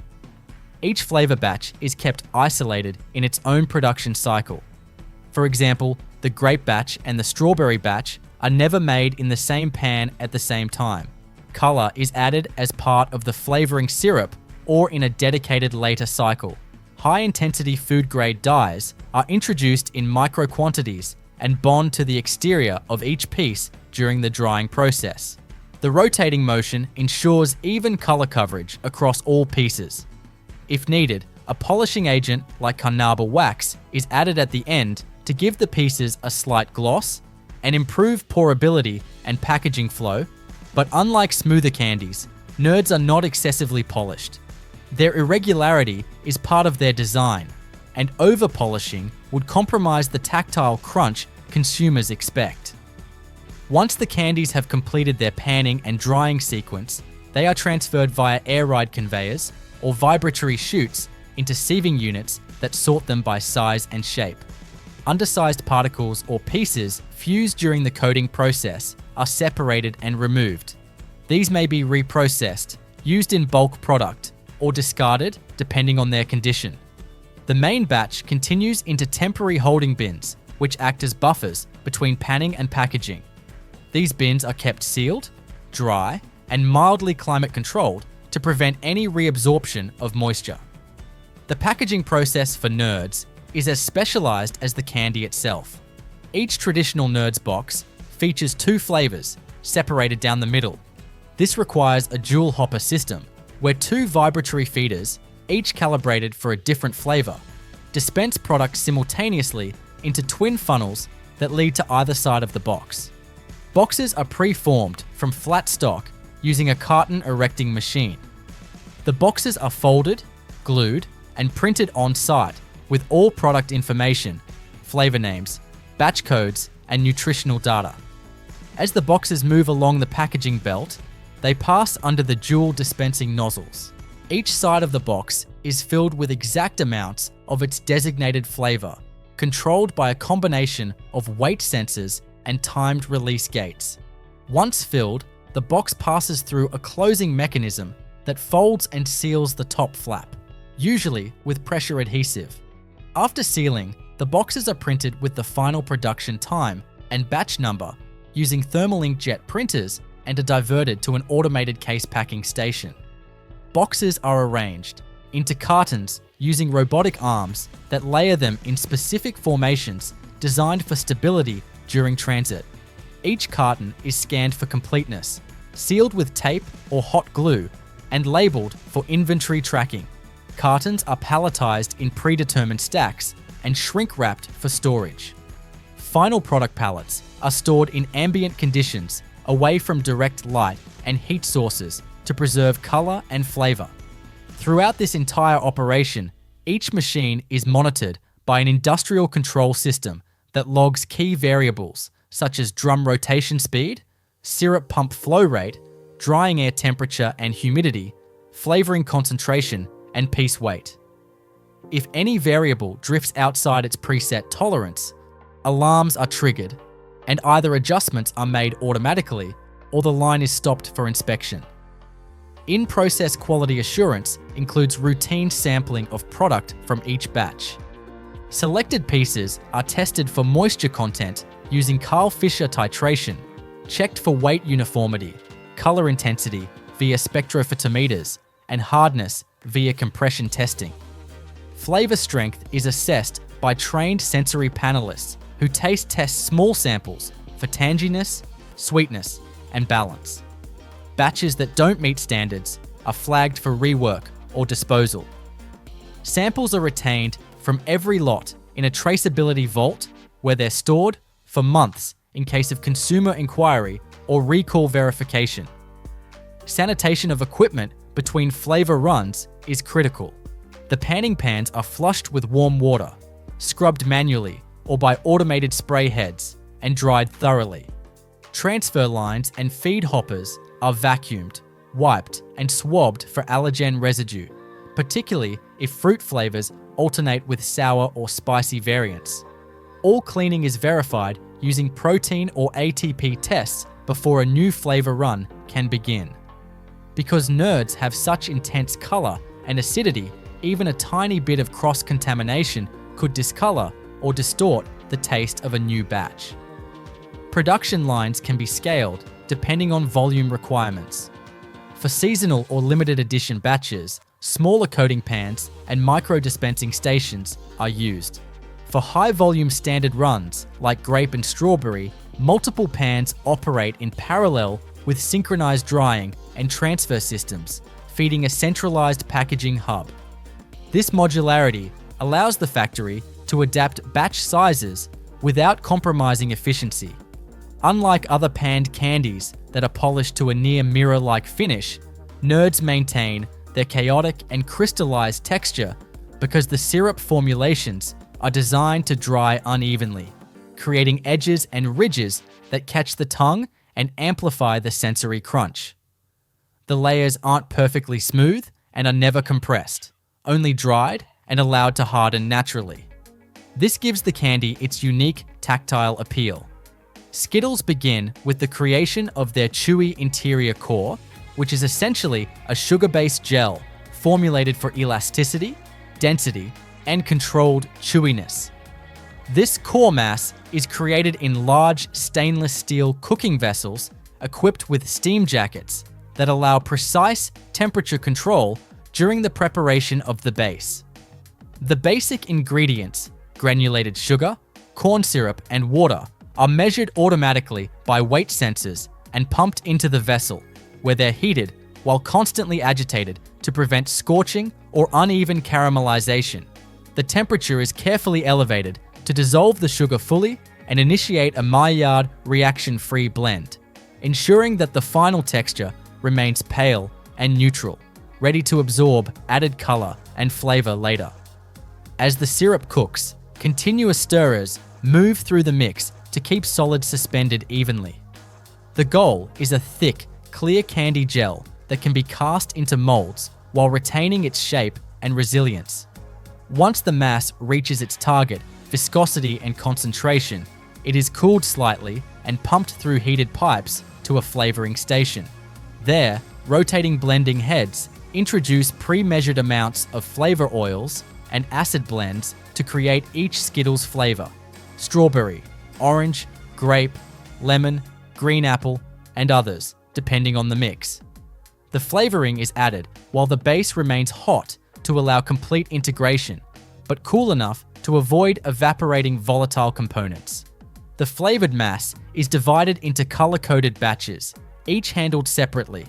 From here, the hot candy is portioned into small droplets using a starch molding system. Large trays of dry cornstarch are stamped with shallow cavities using custom metal boards shaped to the exact dimensions of a Skittle interior. As the trays move along a belt, a depositor head above the line releases precise amounts of the hot syrup into each starch pocket, forming hundreds of raw candy centers per tray. The starch absorbs surface moisture and provides a non-stick bed for the candy to set. Once filled, trays are stacked into large drying tunnels where they are left undisturbed for up to 2 full days. Warm, low humidity air flows through the chambers in controlled patterns, drawing out moisture from the centers gradually to preserve their elasticity while building up a denser outer layer. This results in a finished center that is soft but firm enough to retain its shape under mechanical stress later in the process. After curing, the trays are fed into a starch removal system. High-powered air blowers, rotating brushes, and vibrating sifters remove residual starch from every piece. The clean centers are now semi-finished candies, chewy tablets without any shell or color. They're separated by flavor batch and transferred via inclined vibrating conveyors into large stainless steel holding hoppers, where they're prepared for the shell building stage that gives Skittles their iconic look and texture. The next phase is sugar shelling, or panning. This process takes place in large rotating pans, angled drums fitted with smooth interiors that allow candy pieces to roll and tumble freely without becoming damaged. Each pan is dedicated to a single flavor to avoid cross-contamination. Thousands of centers are loaded into each pan, which slowly rotates on its axis, creating constant motion across the mass. A fine spray of sugar syrup, made from a blend of sucrose, glucose, and water is gently misted over the tumbling centers via precision nozzles. Immediately after each spray, dry sugar is dropped into the pan to bind to the surface of the syrup. A blast of warm, dehumidified air is pumped into the chamber to dry the layer instantly. This process, syrup, sugar, drying, is repeated dozens of times over several hours. Each application adds a microscopically thin layer of sugar to the surface of every candy, gradually building up the hard, crunchy shell that surrounds the chewy interior. The tumbling motion ensures even coverage and encourages the natural formation of slightly curved, asymmetric shapes that Skittles are known for. Unlike perfectly round candies, Skittles are meant to have slight natural variation, which enhances their sensory appeal when poured, handled, and chewed. Once the base white shell has been built, colorants are added in the final layers. These colors, vibrant purples, reds, oranges, yellows, and greens, are mixed into a final set of sugar syrups and applied using the same spray and dry sequence, but in tighter, faster rotations to lock in the color before it runs or pools. This layering technique allows for deep color saturation without creating thick outer shells. Each color batch is processed separately, and equipment is cleaned between runs to prevent color bleeding or flavor confusion. After the last color layer is applied and dried, the candies move to a polishing pan. A small amount of carnauba wax or a food-grade polishing glaze is misted over the rotating candies, which are tumbled slowly in low-heat conditions to spread the glaze evenly. This produces the glossy finish Skittles are known for and improves the handling and flow of the product during packaging. The wax coating also acts as a moisture barrier, extending shelf life and preventing stickiness in humid environments. At this stage, Skittles are visually complete but not yet branded. For that, the candies are sent to a high-speed printing line. The signature S logo is printed onto each piece using edible white ink, delivered by specialized inkjet heads that can stamp thousands of pieces per minute.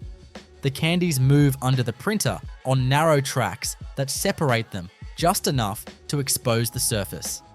Sensors detect orientation and adjust the print head as needed to ensure the S is centered on each piece. After printing, the candies are allowed to rest briefly in shallow bins to allow the ink to fully dry and bond to the shell. Once dry, all colors are recombined into a multi-flavor blend by feeding them into a wide mixing chute where precise volumes of each flavor are blended according to recipe. Sensors verify that the correct ratios are being maintained, and camera systems ensure color consistency throughout the mix. Blended candies now move to the packaging stage. Skittles are offered in various sizes, from single-serve pouches to large resealable bags and novelty containers. Each format has its own automated line. All begin with a multi-head weigher, a machine that uses a series of load cells to determine the exact amount of candy to release into each package. Dozens of weigh hoppers are filled and recalibrated multiple times per second to ensure that each pouch receives a consistent net weight. The weighed candies fall through chutes into form-fill seal machines that create bags from roll stock film. This film is unwound, shaped into a tube around a filling nozzle, and heat sealed at the bottom to create a pouch. The candy drops in immediately after, and a top seal is applied, finishing the package. A notch is cut for easy opening, and in resealable formats, a zipper or adhesive strip is pressed into the film just before the top seal. Each sealed pouch is printed with a production date, expiration date, and batch number using thermal or laser printing units. They then pass through metal detectors and X-ray scanners to ensure no foreign objects are present. Any pouch that fails the inspection is automatically ejected from the line. Verified packages are moved onto robotic palletizers, where they are sorted into boxes or cartons depending on shipping format. The cartons are sealed, stacked on pallets, and stretch wrapped for shipping. Some pallets are routed directly to distribution centers, while others are stored in warehouse inventory. The warehouse conditions are temperature and humidity controlled to preserve the integrity of the sugar shells and to prevent color fading or moisture pickup. At every stage of this process, from syrup cooking to final packaging, data is recorded and tracked in a central control system. This includes temperatures, weights, drum speeds, spray times, drying durations, color intensity scores, and batch traceability markers. Each component is monitored to prevent deviation, and any anomaly, whether in syrup viscosity or final product gloss, is flagged by the system and reviewed by technicians. Sanitization between batches is managed using clean-in-place systems for pipes and tanks, and full manual cleaning for tumblers, dryers, and packaging stations. After each run, pans are emptied, washed with heated water, sprayed with food-safe detergents, and dried using forced air. Color stations are scrubbed thoroughly to prevent cross-contamination, particularly between flavors that use sensitive dyes or volatile oils. M&Ms begin with the core of the product, milk chocolate that must be formulated, tempered, and molded into small lentil-shaped pieces before the colorful candy shells can be applied. The chocolate is produced in dedicated chocolate-making facilities that start with cocoa liquor, cocoa butter, sugar, milk powder, and emulsifiers, all of which are carefully metered and blended together in high-capacity mixers. The cocoa liquor itself is prepared by grinding roasted, winnowed cocoa nibs into a thick paste. This paste, rich in both cocoa solids and fat, is mixed with sugar and milk solids to form the base of milk chocolate. The mixture passes through a series of refining rollers to reduce the particle size to under 20 microns. This critical threshold ensures that the final chocolate has a smooth, creamy texture when consumed. Once refined, the mix enters large conching machines, heated steel vessels with rotating arms that knead the chocolate slowly for hours, evaporating unwanted acids, enhancing flavor, and encouraging even distribution of the cocoa butter across all particles. This process can last for 6 to 24 hours, depending on the desired flavor profile and chocolate texture. After conching, the chocolate is tempered. This process uses carefully controlled heating and cooling cycles to stabilize the cocoa butter crystals into the correct polymorphic form, known as Form 5, which provides the finished chocolate with its signature glossy appearance, firm snap, and resistance to blooming. The tempered chocolate is now ready to be molded into the M&M centers. To create the core shapes, the chocolate is deposited into rotary molding drums. These are chilled stainless steel or polycarbonate molds arranged on a wheel or carousel system. As the tempered chocolate is portioned out by depositor heads, it fills lentil-shaped cavities with exact mass. The molds rotate through a refrigerated chamber that cools the chocolate evenly from all sides, causing it to solidify into firm, smooth discs. Once cooled, the chocolate pieces are demolded and released onto conveyors. From here, the molded chocolate centers are sent into a conditioning tunnel where they are stabilized at a consistent ambient temperature to equalize internal stresses and prepare the surface for coating. The now solid chocolate lentils are poured into large revolving coating pans, which are the heart of the shell application process. Each pan is a large, angled, spinning drum where the pieces tumble continuously in a gentle motion. In these pans, the sugar shells are applied through a process called hard panning. The panning process begins with the application of sugar syrup, a concentrated solution of sucrose, glucose, and water. Nozzles spray the syrup onto the tumbling chocolate pieces in timed bursts, ensuring a very thin, even coating across all surfaces. After each syrup application, dry powdered sugar is introduced to absorb the moisture and initiate crystallization. Warm, dry air is blown into the pans to dry the coating quickly. This spray-dry cycle is repeated many times, gradually building up the hard, crunchy shell around the chocolate core. Each layer adds just a fraction of a millimeter to the total size, so dozens of layers are required to reach the final shell thickness. The tumbling motion ensures even coverage while preventing the candies from clumping or sticking together. Operators carefully monitor syrup flow rate, pan speed, and air temperature to maintain consistency across millions of individual pieces. If too much syrup is applied at once, it can cause pooling, lopsided shells, or color unevenness later in the process. Once the desired shell thickness is reached, coloring begins. Food-grade dyes specific to each M&M color, red, yellow, blue, green, brown, and orange, are introduced as part of a final sugar coating stage. The dyes are added either directly to the syrup or sprayed separately between final sugar layers to lock in the color. The timing of color application is crucial. It must occur after the shell has enough structure to support liquid application, but before final drying and polishing. Each color batch is processed separately to prevent crossover. Once the color has dried and bonded to the outer sugar layer, the pieces move to the polishing stage. A polishing solution, often containing carnauba wax or a similar food-safe glaze, is applied in small amounts to the candy while it tumbles in polishing pans. The motion smooths out any residual roughness and creates a glossy, hard finish that resists moisture and improves shelf life. The polishing process also ensures that the M&Ms have the signature reflective sheen that sets them apart from dull-coated products. After polishing, the candy is allowed to cool and set. Batches of each color are stored in temporary silos or bins where they're held under controlled temperature and humidity to stabilize the shells before printing. Printing is handled by high-speed rotary inkjet printers that stamp a white M onto each piece. The candies move on wide, vibrating conveyors, passing under print heads that are aligned to detect the center of each candy and apply the M with precision timing. The printing ink is edible, fast-drying, and specially formulated to bond with the candy shell without smudging or rubbing off during packaging.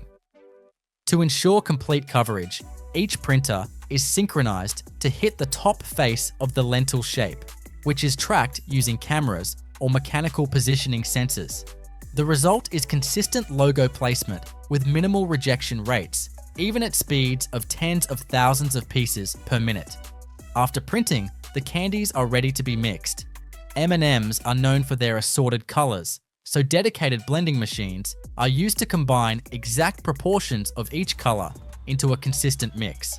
Color metering chutes control how much of each shade enters the final stream, and photosensors validate that the blend meets the target ratio. The mixed candies then move to the packaging line. The packaging phase varies depending on product format. Individual servings, sharing bags, and bulk formats each require different equipment. At the start of this phase, multi-head weighers measure precise amounts of product using multiple load cells arranged in combination patterns. These weighers can make rapid decisions to select the best combination of hoppers that add up to the target weight, often accurate to within 1/10 of a gram. Once weighed, the candies fall into vertical form-fill seal machines that form a pouch from flat plastic film, seal the bottom, release the candy, then seal the top and apply a tier notch. For rigid containers, like tubes or cartons, robotic arms deposit the candy into pre-formed packaging before sealing with foil, plastic lids, or induction seals. Each pack is printed with production codes, expiration dates, and batch numbers for traceability. Filled packs pass through quality control stations that include metal detectors and X-ray scanners to ensure no foreign materials are present. Sealed bags are checked for leaks using pressure tests and often weighed again to confirm accuracy. Packs that pass are grouped into cartons using robotic case packers, labeled and palletized. Pallets are shrink-wrapped and stored in temperature-controlled warehouses to prevent shell degradation or fat bloom on the chocolate core. Throughout this process, data from every step is captured in the factory's SCADA system. Operators track temperature profiles during chocolate tempering, monitor panning duration, shell thickness, syrup concentration, and dye ratios. Real-time analytics allow for micro-adjustments to maintain consistency across thousands of kilograms of candy produced per day. Sanitation procedures are also highly standardized. All equipment is made from food-grade stainless steel and is disassembled or flushed between batches.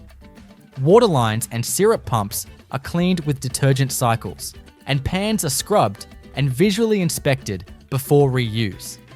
Flavor or color transitions require dedicated cleaning cycles to avoid trace contamination, especially when switching between seasonal colors or limited edition batches. Spam canned meat begins its manufacturing process with chilled pork cuts entering the initial reduction line, where rotating blade assemblies slice the dense blocks into manageable segments that can feed smoothly into the primary grinder. The grinder's helical screw immediately draws these pieces forward, pressing them through a precision-drilled plate that creates uniform meat particles. And this uniformity allows the next mixing stage to distribute additives consistently.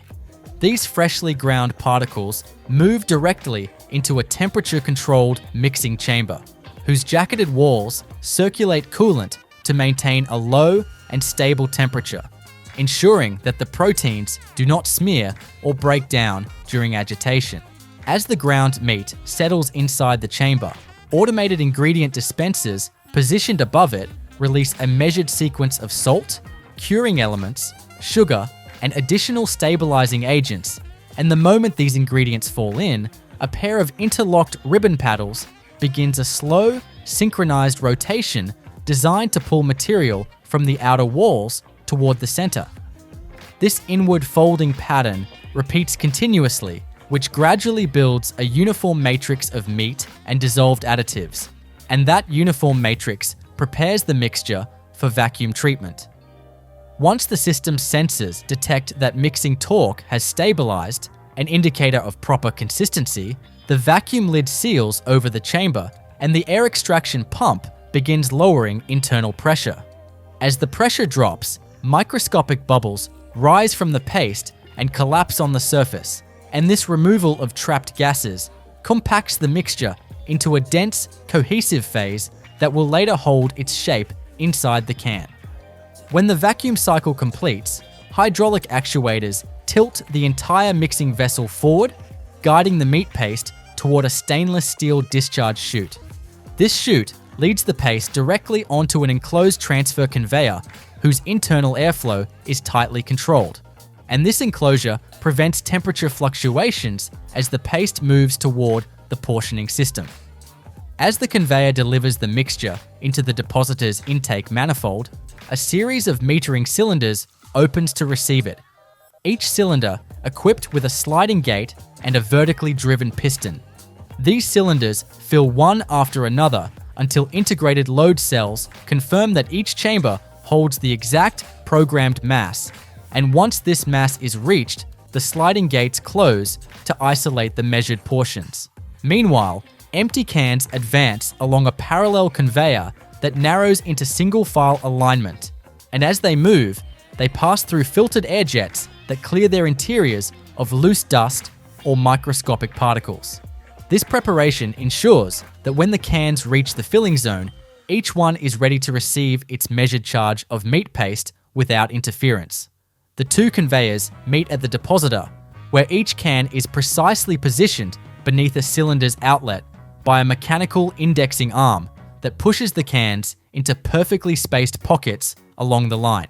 As soon as a can reaches the correct location, the piston above it begins its downward motion, forcing the compact meat paste into the metal cavity in a single continuous stroke, which eliminates voids and establishes the characteristic block-like internal structure.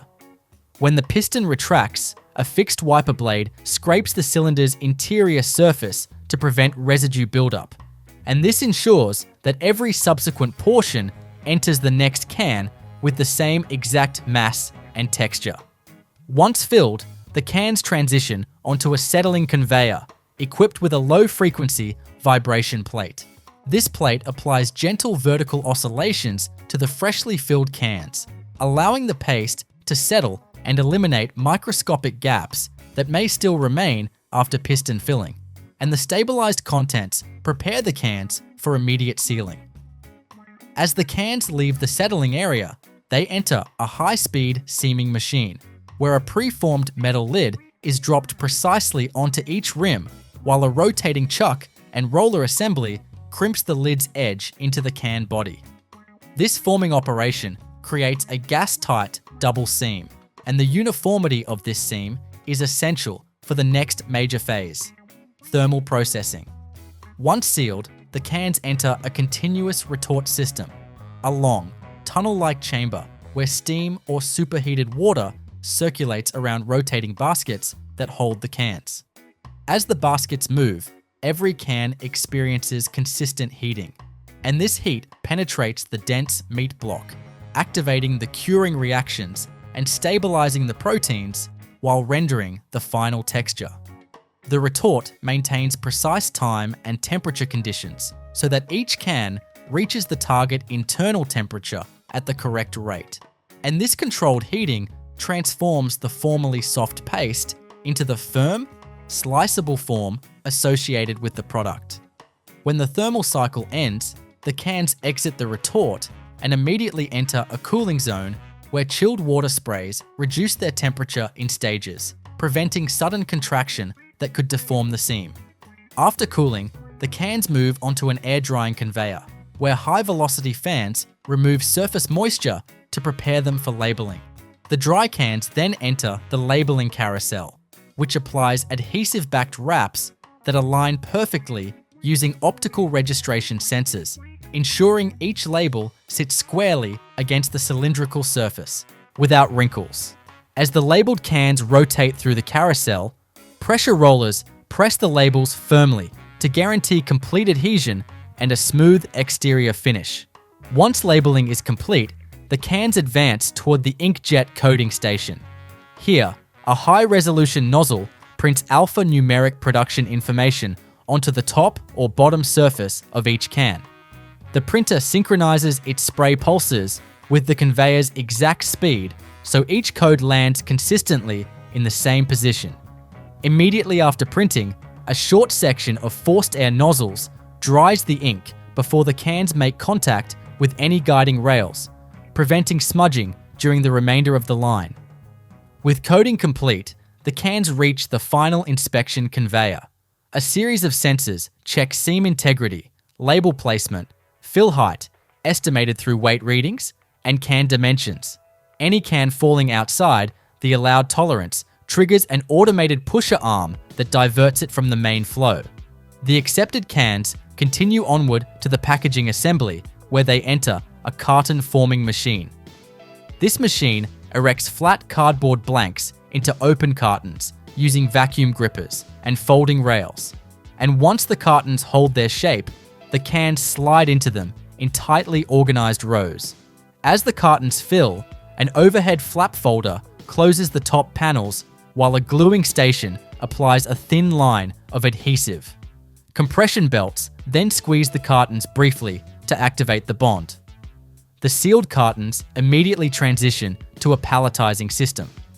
This system arranges the cartons layer by layer onto large pallets using a pattern that maximizes vertical stability during transport, and each layer aligns precisely with the next through mechanical guides that keep the arrangement square. Once the pallet reaches its programmed height, a wrapping arm encircles it with stretch film, stabilizing the entire load for movement. The finished, fully wrapped pallets then roll onto the outbound conveyor, completing the transformation from raw pork cuts to fully processed, thermally stabilized, sealed, labeled, coated, and packed canned meat. Smoked salmon begins its manufacturing process with whole chilled fillets entering the trimming line, where a synchronized set of blade assemblies removes the thin belly membrane and levels the surface of each fillet to create a consistent starting geometry. This geometry is crucial because it determines how evenly the salt mixture will absorb later. So immediately after trimming, the fillets slide onto a conveyor that positions them for the pinbone extraction machine. Here, a series of narrow, oscillating grippers aligns over the muscle surface, gripping and lifting each pin bone in a single upward pull. This extraction eliminates hard points that could interrupt the uniform curing and slicing process downstream. Once trimmed and deboned, the fillets enter the curing section. A volumetric salt dispenser releases measured layers of salt and sugar over the conveyor belt, and the fillets pass beneath its nozzles, so each surface receives an exact dosage. As soon as the salt mixture makes contact, a mechanical arm flips each fillet to coat the opposite side, ensuring symmetrical curing. The salt crystals immediately begin drawing moisture from the muscle fibers, and this moisture migrates toward the surface, dissolving the crystals into a brine layer. To control this reaction, the fillets move into a stacked curing tunnel. In this tunnel, multiple perforated trays hold rows of fillets while a constant airflow passes over them. This airflow pulls excess moisture away and maintains a stable environment, allowing the muscle proteins to tighten and form the firm, translucent texture associated with smoked salmon. As curing progresses, the brine that forms on each fillet drains into collection channels beneath the trays. These channels lead to a filtration chamber where the liquid's density and conductivity are measured. Although the brine is discarded, the sensor data ensures that each batch reaches a consistent cure level before exiting the tunnel. When the curing cycle finishes, the trays slide onto an outbound lift that lowers them to the rinsing line. Here, a set of low-pressure water jets washes the residual surface salt from the fillets without disrupting the internal gradient created during curing. The water jets oscillate side to side, covering every region of each fillet. After rinsing, the fillets pass through an air knife dryer, where high-velocity sheets of air remove excess surface moisture and prepare the flesh for the drying stage.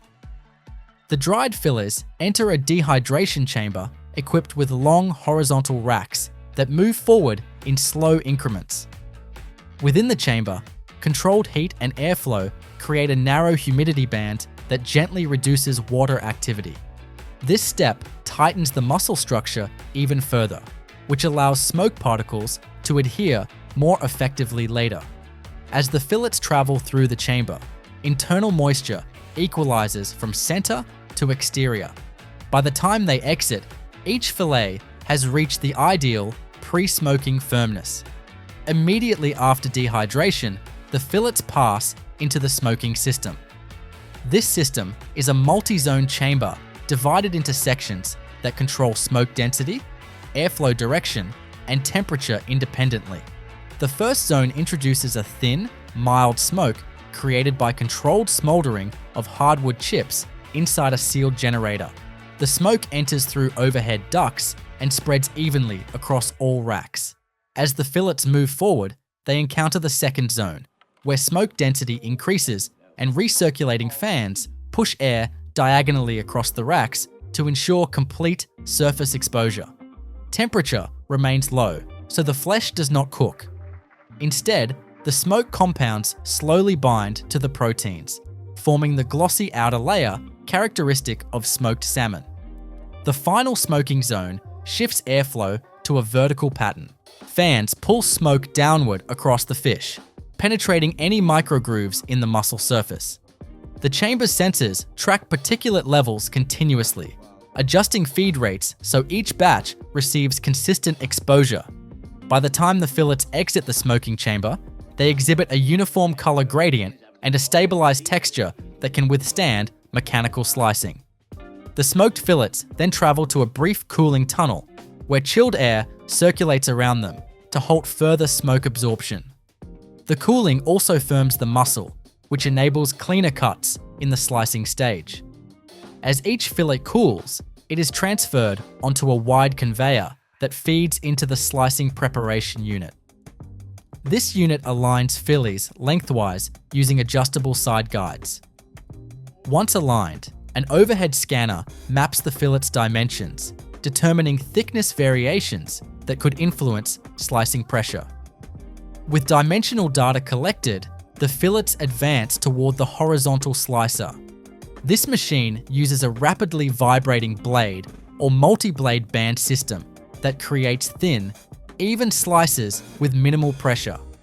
The oscillation speed keeps the blade from dragging through the flesh, producing smooth surfaces. As the blade moves, each slice falls gently onto a receiving belt positioned below the fillet. This belt is coated with a non-stick surface, so slices do not fold or stretch. A secondary belt intersects at a shallow angle and transfers the slices in a neatly fanned arrangement. This arrangement maximizes visibility and uniformity for packaging. Once sliced, the salmon enters the portioning zone.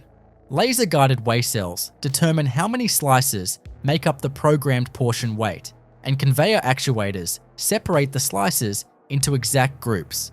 These portions move forward onto chilled stainless steel plates that stabilize the slices while the vacuum packager prepares the film.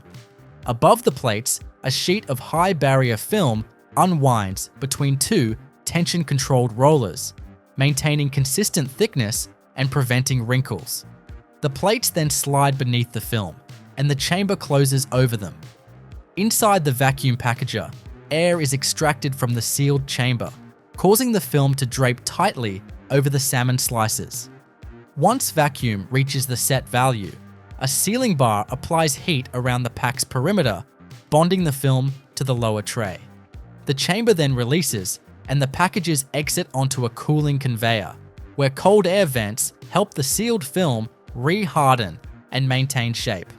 After cooling, the packages move beneath a printer that adds production codes and traceable identifiers in a uniform location.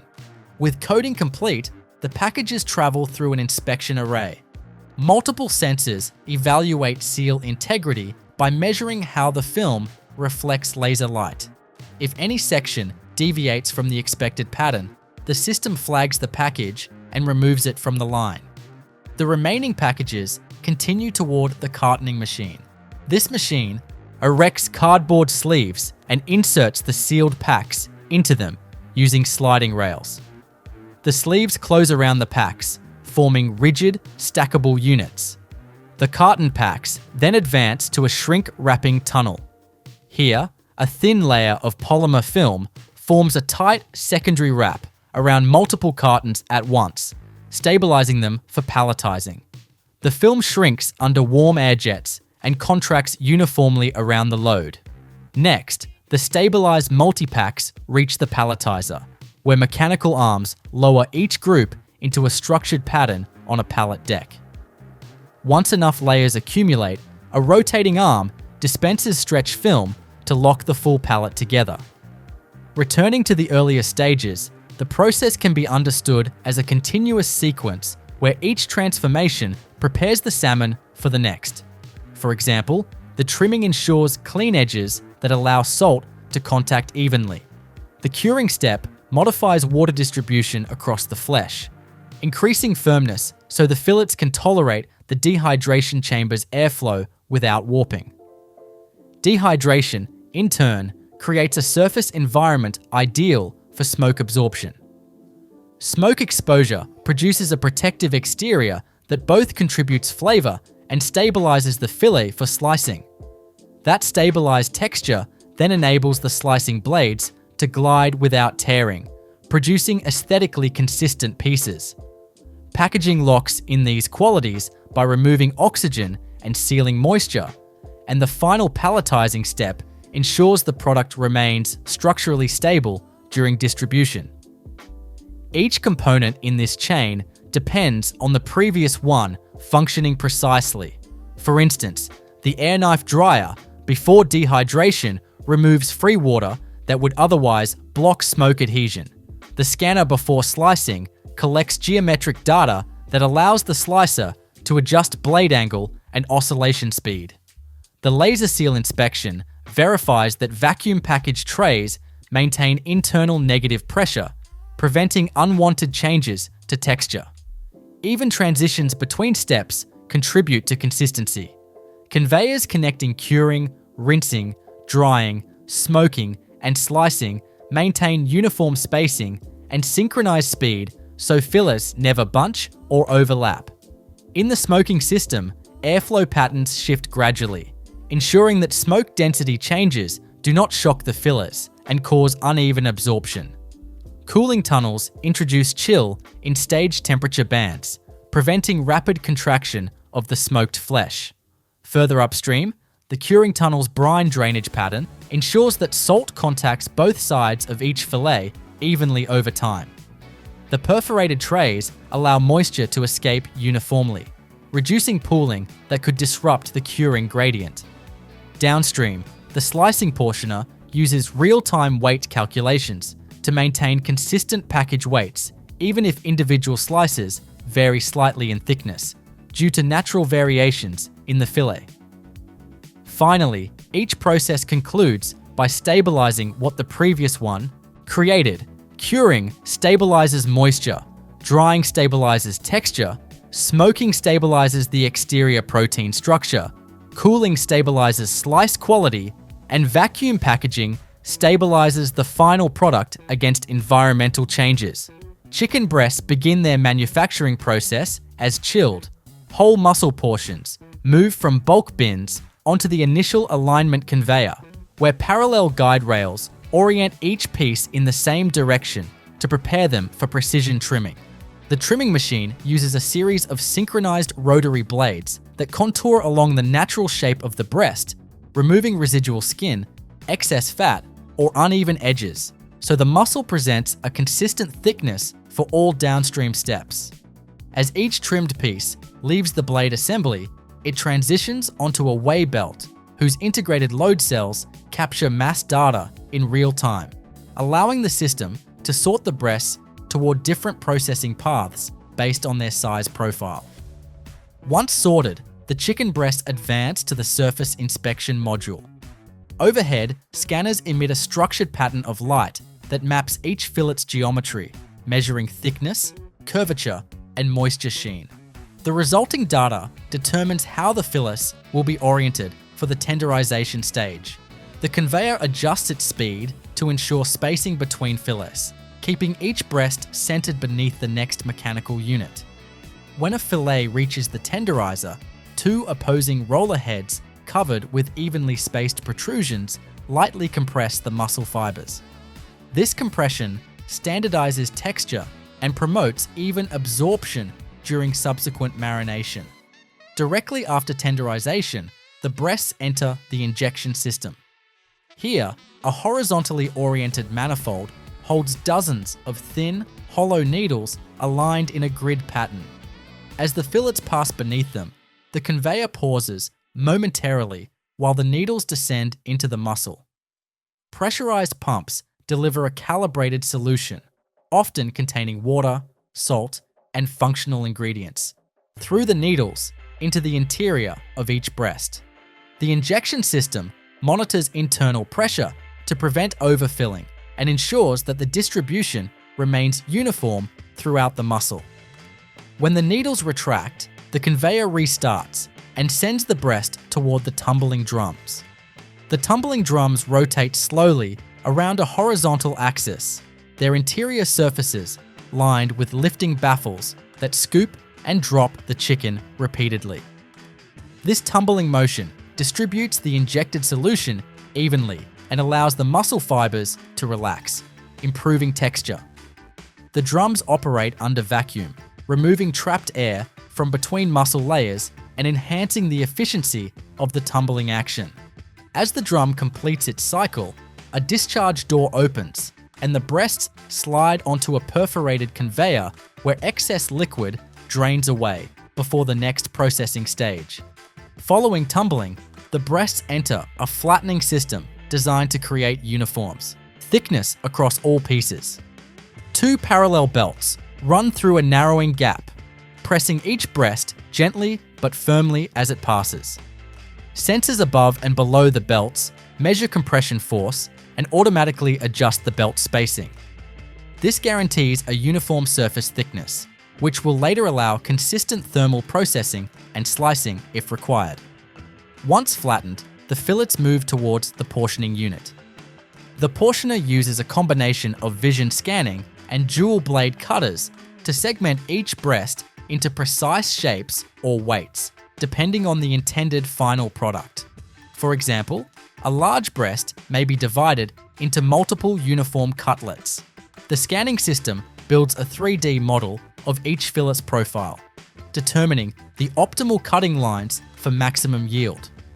Rotary blades then execute each cut, while the fillet is kept motionless by a short vacuum hold on the conveyor. The cut pieces drop onto a secondary belt that organizes them into rows for further processing. At this point, the breasts may undergo surface seasoning. A dry ingredient applicator deposits an even curtain of powdered seasoning across the conveyor. The fillets pass beneath the curtain, where the powder adheres to the slightly tacky surface left from the tumbling process. A vibrating platform beneath the belt helps distribute the seasoning uniformly, preventing clumping.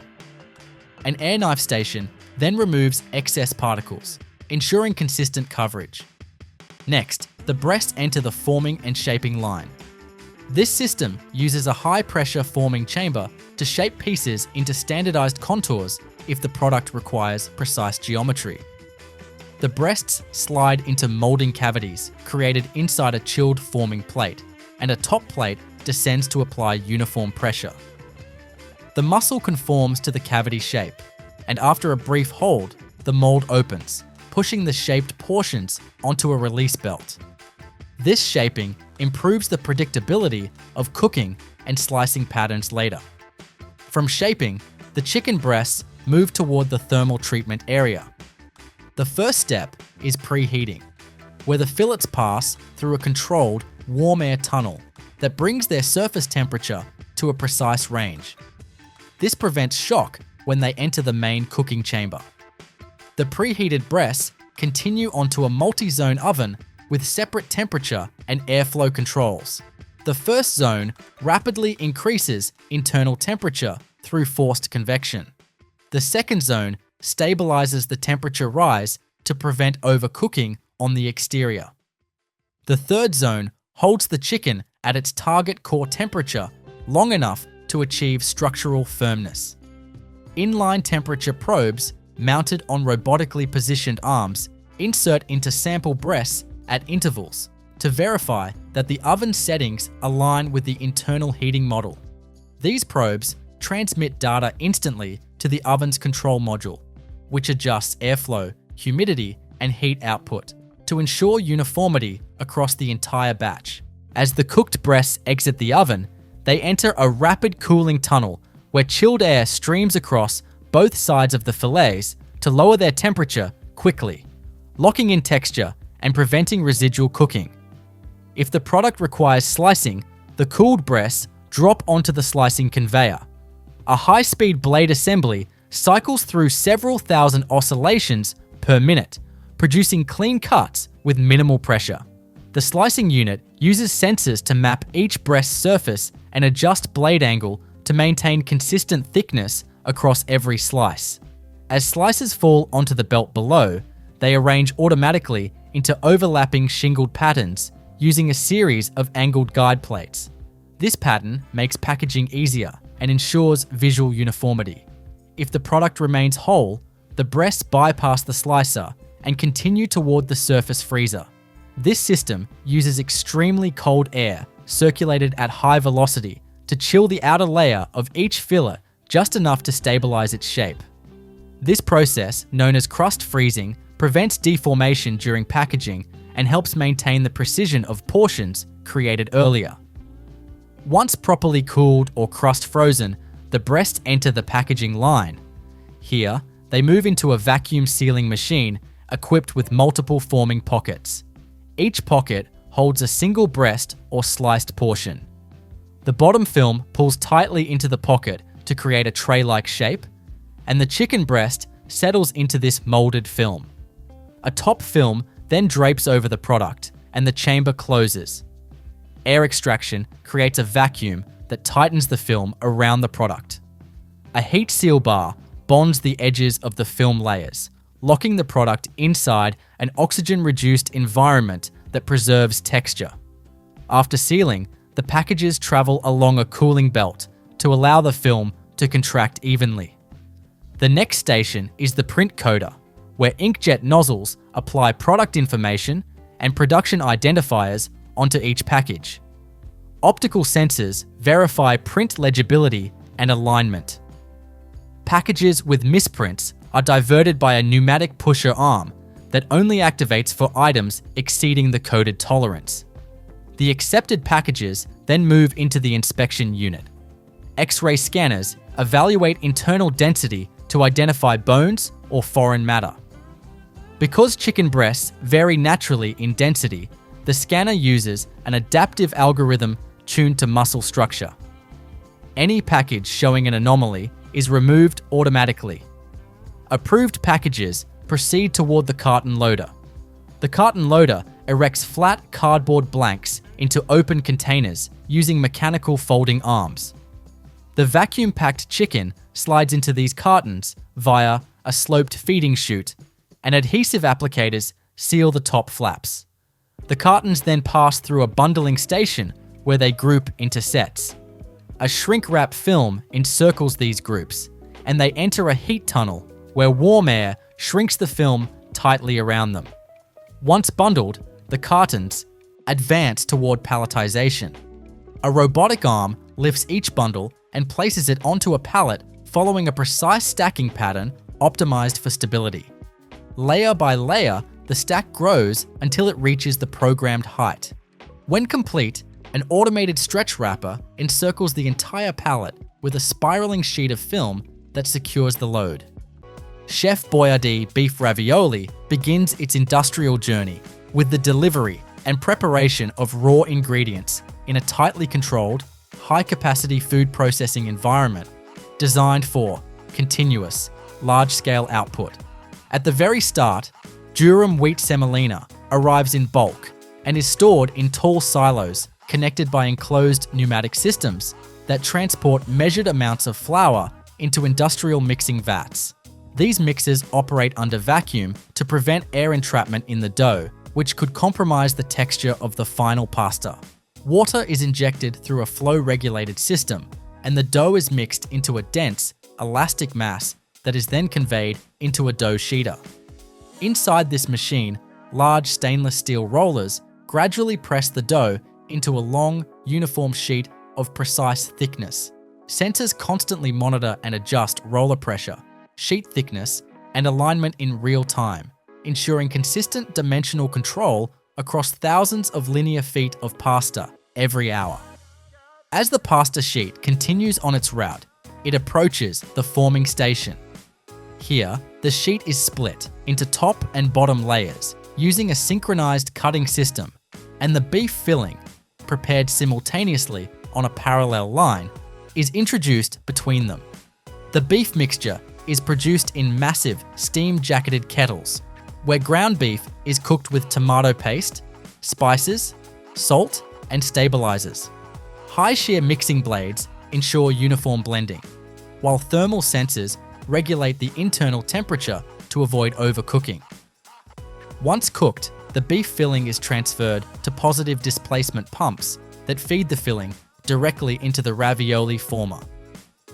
Precise nozzles inject a consistent amount of filling at evenly spaced intervals onto the bottom sheet. The top sheet is laid over it, and the two layers are pressed together by a rotary die that seals and cuts the individual ravioli pockets in one continuous motion. Any excess dough around the edges is collected and recycled back into the dough feeder. The freshly formed ravioli travel along a mesh belt through a par cooking tunnel, where a curtain of low-pressure steam partially cooks the pasta just enough to firm the structure and set the seal. The par cooking chamber is followed by a high-efficiency air chiller that quickly cools the product to prevent further cooking. From here, the ravioli move to the accumulation table that feeds the canning line.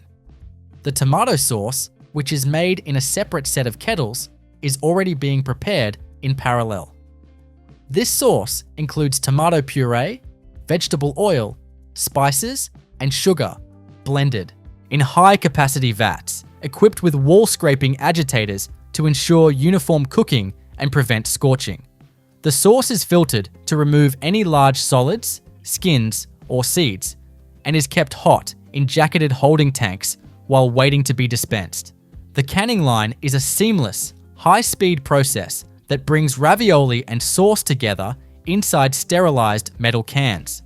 Empty cans are first fed from depalletizers into an inverted position for steam or air sterilization before being returned upright and carried along a conveyor.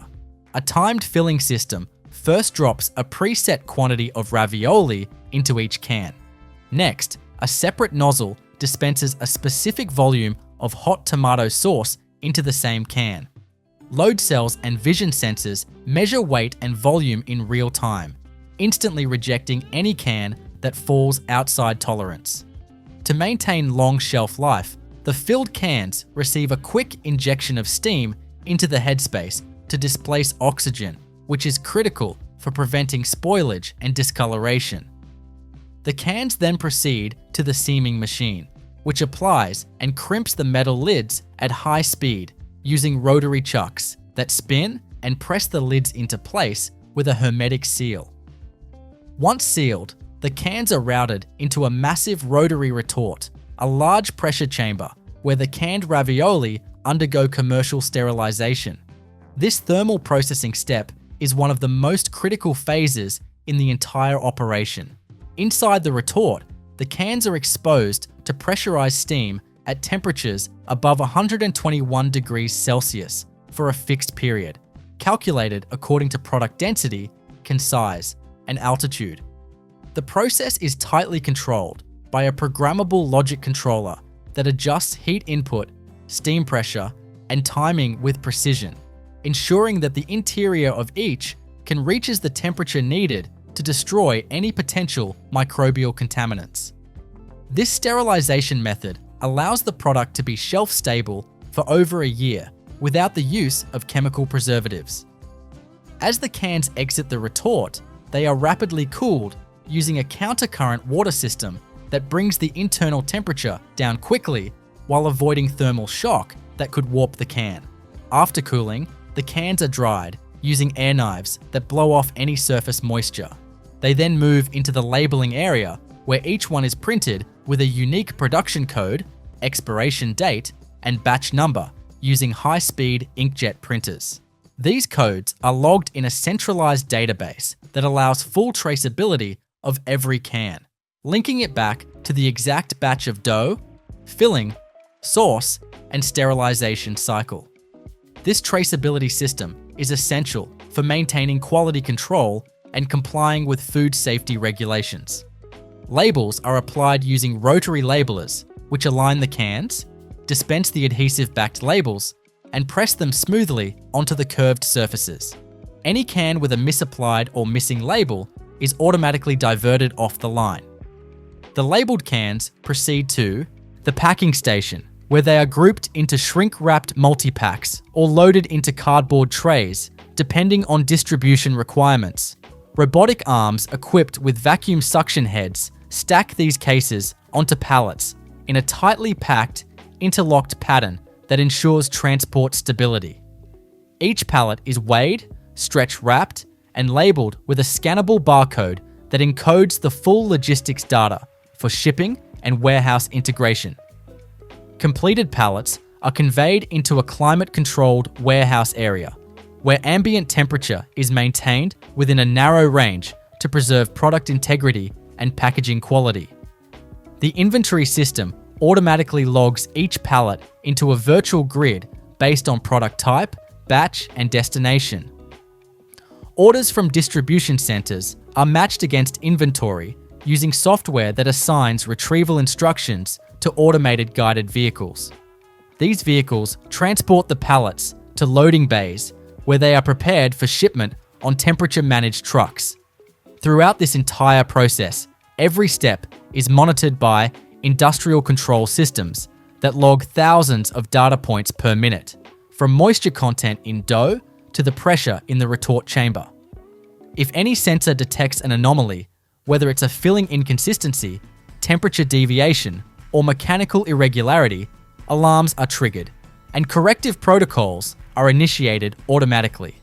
Quality assurance technicians also perform random sampling at every stage, testing dough elasticity, filling viscosity, source pH, seam width, and internal vacuum levels. Any sample that fails a parameter prompts an investigation and potential quarantine of the related batch. The design of this factory setup allows for continuous production for 24 hours a day, with modular maintenance schedules that let individual lines shut down without halting the entire operation. Cleaning in place systems run through every tank, pipe, and pump at regular intervals, using cycles of hot, caustic solution, followed by acid rinses and pure water flushes. This level of automated sanitation prevents bacterial buildup and maintains a sterile environment, especially critical in the post-cook zones. By the time a single can of Chef Boyardee beef ravioli reaches the supermarket shelf, it has passed through dozens of machines and control checks, undergone multiple thermal transformations, and been assembled from raw materials that were processed, cooked, combined, sealed, and sterilized within minutes of each other. The result is a uniform, shelf-stable product that replicates the exact same taste, texture, and aroma across millions of cans each year, a feat of engineering, timing, and integrated automation performed at industrial scale. The industrial production of gnocchi begins with a continuous intake of raw potatoes selected specifically for their starch content, moisture levels, and uniformity. These potatoes arrive in bulk, often delivered in heavy-duty totes or truckloads, and are immediately transferred into stainless steel receiving bins. From here, a water flume system propels the potatoes toward the washing stage using a circulating stream of filtered water, which not only moves the product gently, but also performs a preliminary rinse that separates dirt, rocks, and field debris. The potatoes pass into a rotary drum washer, a large cylindrical cage lined with soft baffles and rotating paddles. Inside, multiple high-pressure spray jets clean the surface of every tuber, while slow drum rotation ensures even exposure.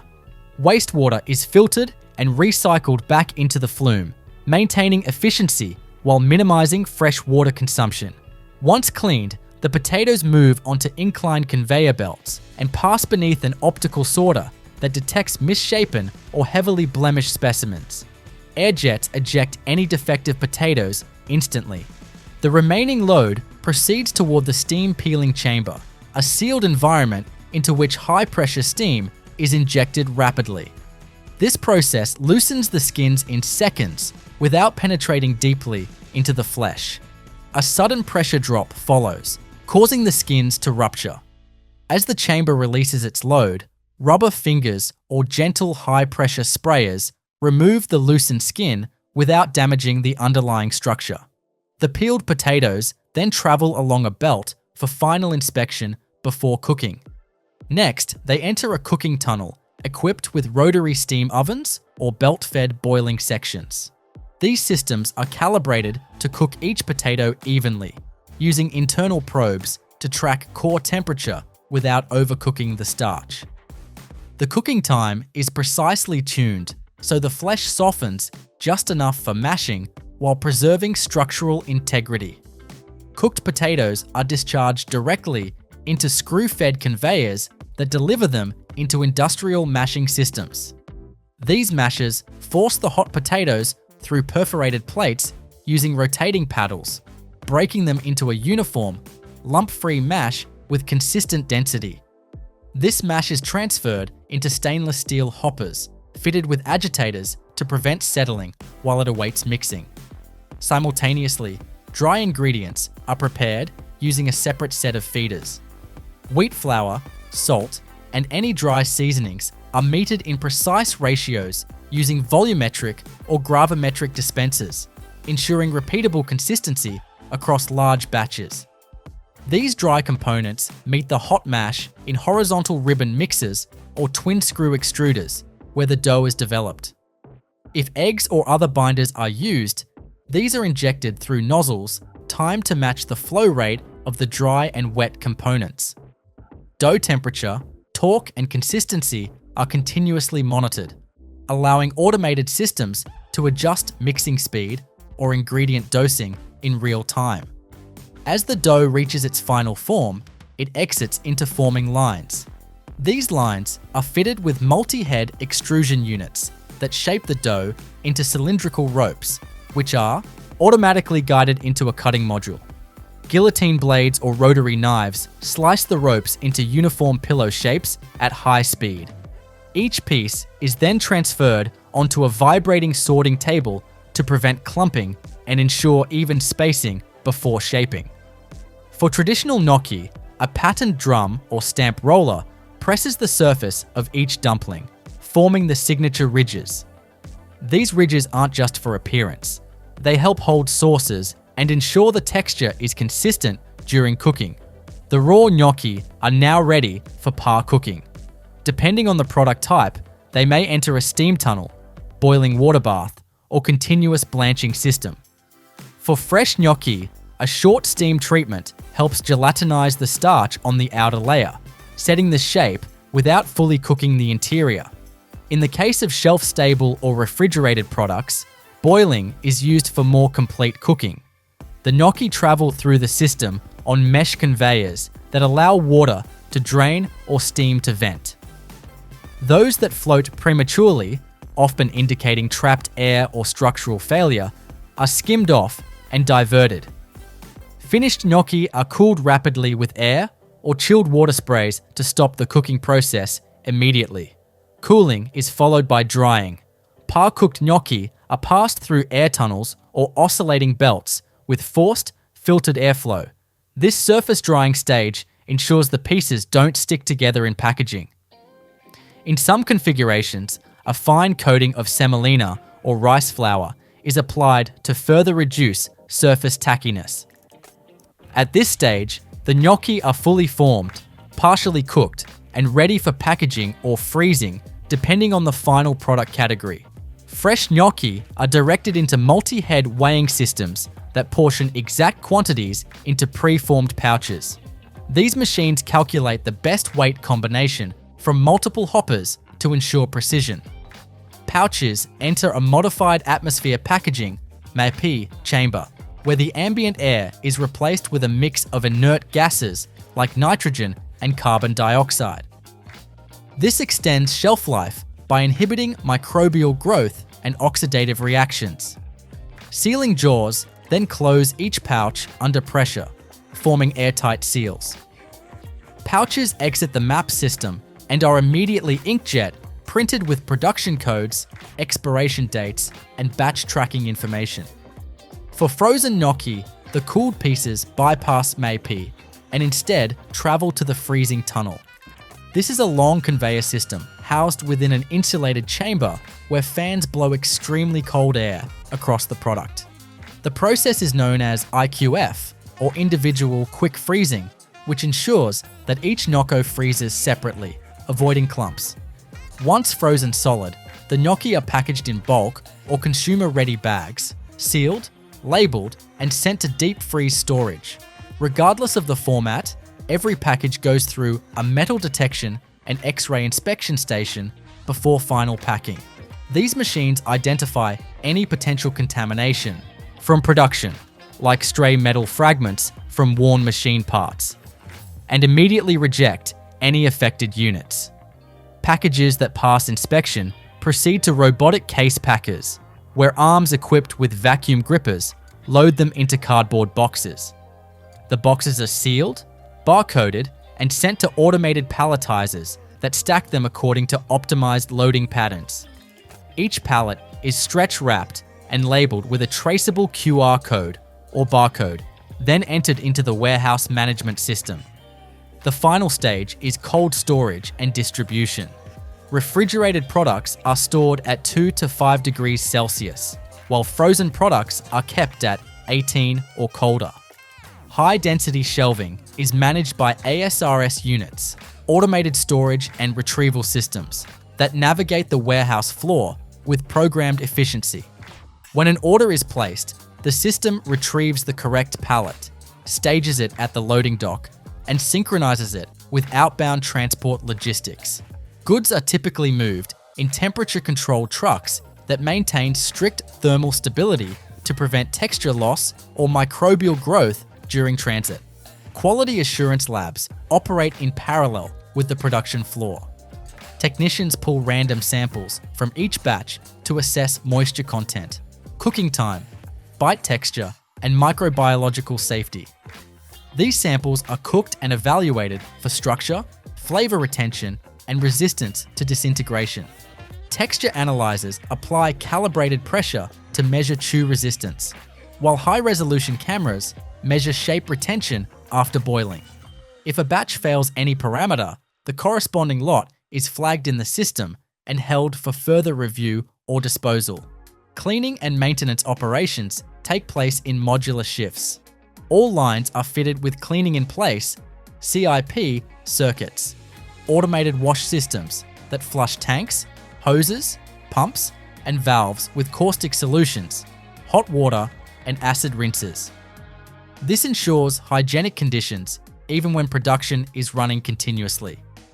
Key areas like mashing stations, flour feeders, and packing heads receive manual cleaning daily, and critical equipment like extrusion heads are dismantled, brushed, sanitized, and reassembled before every major production run. Throughout the process, every detail is monitored by supervisory control and data acquisition (SCADA) systems. These systems provide operators with real-time dashboards showing dough temperature, flow rates, extrusion torque, cutter speed, par cooking dwell times, and fill weights.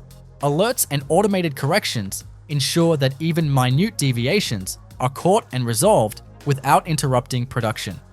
Historical data is stored and reviewed to improve yield, reduce waste, and maintain traceability.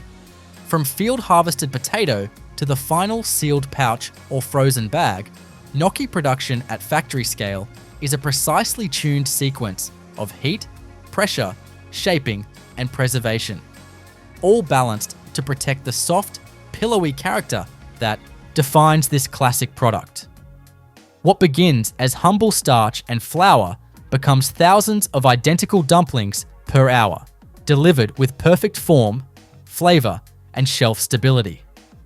Lasagna production in a factory is a multi-phase, highly integrated process that combines pasta sheet manufacturing, meat sauce preparation, cheese blending, layer assembly, baking or pasteurization, portioning, packaging, and cold chain logistics, all synchronized to ensure consistency, safety, and scale. Unlike dry pasta or single-element products, lasagna is a fully prepared, multi-ingredient dish. This makes its industrial production uniquely complex, requiring extensive machinery and tightly controlled automation to ensure that every slice mirrors the expected texture, flavor, and structure. The process begins with pasta sheet production. Durum semolina flour is delivered in bulk and stored in silos. From there, it moves through pneumatic conveyors into high-capacity mixing vats where it's combined with water under vacuum. This vacuum mixing reduces air bubbles and improves dough elasticity. The dough is then extruded into wide sheets using continuous sheeting rollers. These rollers compress and stretch the dough between pairs of calibrated rollers, gradually flattening it to a specific thickness, typically less than 1 millimeter. Optical thickness sensors positioned along the rollers feed data into a closed-loop control system that makes micro-adjustments in real time. The continuous pasta sheet is then guided onto a conveyor that passes through a high-temperature dryer tunnel. This dryer uses forced hot air to reduce surface moisture and firm the sheet slightly without fully cooking it, which gives it the pliability needed for layering. After drying, the sheet moves into a cutting system. Depending on the product specifications, a rotary knife assembly cuts the sheet into wide rectangular panels, each aligned with the intended tray dimensions. A rejection arm automatically discards any sheets that are torn, folded, or non-uniform. While pasta sheets are being prepared, the factory simultaneously produces the meat sauce. Ground beef is loaded into steam-jacketed kettles equipped with high-speed agitators. The meat is seared first, breaking it into small crumbles. Tomato puree, tomato paste, oil, chopped onions, garlic, herbs, and seasoning are metered into the kettles through automated valves. The sauce is simmered while being agitated to prevent scorching and ensure uniformity. During this time, inline temperature probes and brick sensors monitor thickness, sugar levels, and viscosity. Once the sauce reaches its target consistency, it's pumped through heated stainless steel pipelines into holding tanks that maintain it at a constant temperature until assembly. In a separate mixing area, the cheese component is prepared. Depending on the recipe, this may include a blend of ricotta, mozzarella, and parmesan. Ricotta is delivered in cooled totes and mixed with stabilizers, herbs, and sometimes eggs in vertical mixers to ensure even distribution. Shredded mozzarella and grated parmesan are stored in silo-like hoppers connected to vibratory feeders that portion out cheese by weight for each layer. Now begins the core of the lasagna production, layer assembly. This takes place on a continuous assembly line with moving trays or belt-mounted mold forms. Each tray or mold is sanitized prior to filling and travels under a set of ingredient dispensers. First, a measured amount of meat sauce is deposited into the bottom of the tray by a servo-controlled nozzle that moves in a sweeping pattern to ensure full coverage. A vacuum depanner then places a single pasta sheet on top, aligning it precisely over the sauce. This is followed by a ricotta deposit nozzle that pipes a uniform, ridged bead of cheese across the sheet, which is then smoothed by a vibrating spreader bar. Another pasta sheet is placed, and the cycle repeats: sauce, pasta, cheese, until the required number of layers is achieved. The top layer typically ends with sauce and a sprinkling of shredded mozzarella and parmesan dispensed by oscillating auger heads that shake cheese evenly over the tray surface. Before baking or pasteurization, some lines include a brief compression station where a flat paddle gently presses down on the lasagna to remove air pockets and improve bonding between layers. The fully assembled trays then move on to the thermal treatment phase. If the lasagna is intended to be frozen, the thermal step may be pasteurization, which involves heating the product just enough to kill bacteria but not fully cook it. For chilled or ready-to-eat versions, full baking is performed. Trays enter a convection oven that circulates heated air at over 180 degrees Celsius. The line speed, tray height, and internal oven temperature are all controlled to ensure even cooking from edge to center. Internal temperature probes inserted in sample trays verify that core temperature targets are achieved and held for a specific time to guarantee food safety. Once cooked or pasteurized, the lasagna must be cooled rapidly to prevent microbial growth and lock in texture. This is done through a tunnel chiller, where trays pass through zones of progressively colder air, sometimes supplemented by glycol-cooled plates that pull heat from the tray bottoms. The cooling process must reduce the product from over 80 degrees Celsius to below 5 degrees Celsius within a few hours, which is regulated by airflow, dwell time, and temperature differential. Sensors at the tunnel exit confirm that each tray meets cooling requirements. Once cooled, the lasagna is portioned and packaged. If individual servings are required, the tray is sliced by ultrasonic knives that vibrate at high frequency, cutting cleanly through dense layers without dragging or distortion. For family-sized portions, the entire tray may be sealed as is. Packaging formats include vacuum-sealed trays, film-sealed thermoformed, packages, or sealed and labeled foil trays, depending on the target market. Modified atmosphere packaging may also be used for chilled products to extend shelf life. Oxygen levels are flushed and replaced with inert gases before the final seal is applied. Each sealed package passes through a metal detector and X-ray unit to ensure it contains no foreign materials. It then receives an inkjet printed label showing the batch number, production date, expiration date, and a scannable code for traceability. The labels are verified by vision systems to confirm placement, readability, and correctness. Any mislabeled unit is automatically rejected into a separate channel. From there, packages are grouped into boxes using robotic case packers. These cases are palletized by automated arms that stack them in stable formations, alternating layers for weight distribution. Stretch wrapping units seal the full pallet, and each is tagged with a warehouse tracking code before being moved to cold storage. Depending on the product type, it may be stored in refrigerated or frozen conditions. Pallets are managed by automated guided vehicles that transport them to pre-assigned racks in high-density storage systems, where inventory software tracks position, age, and destination.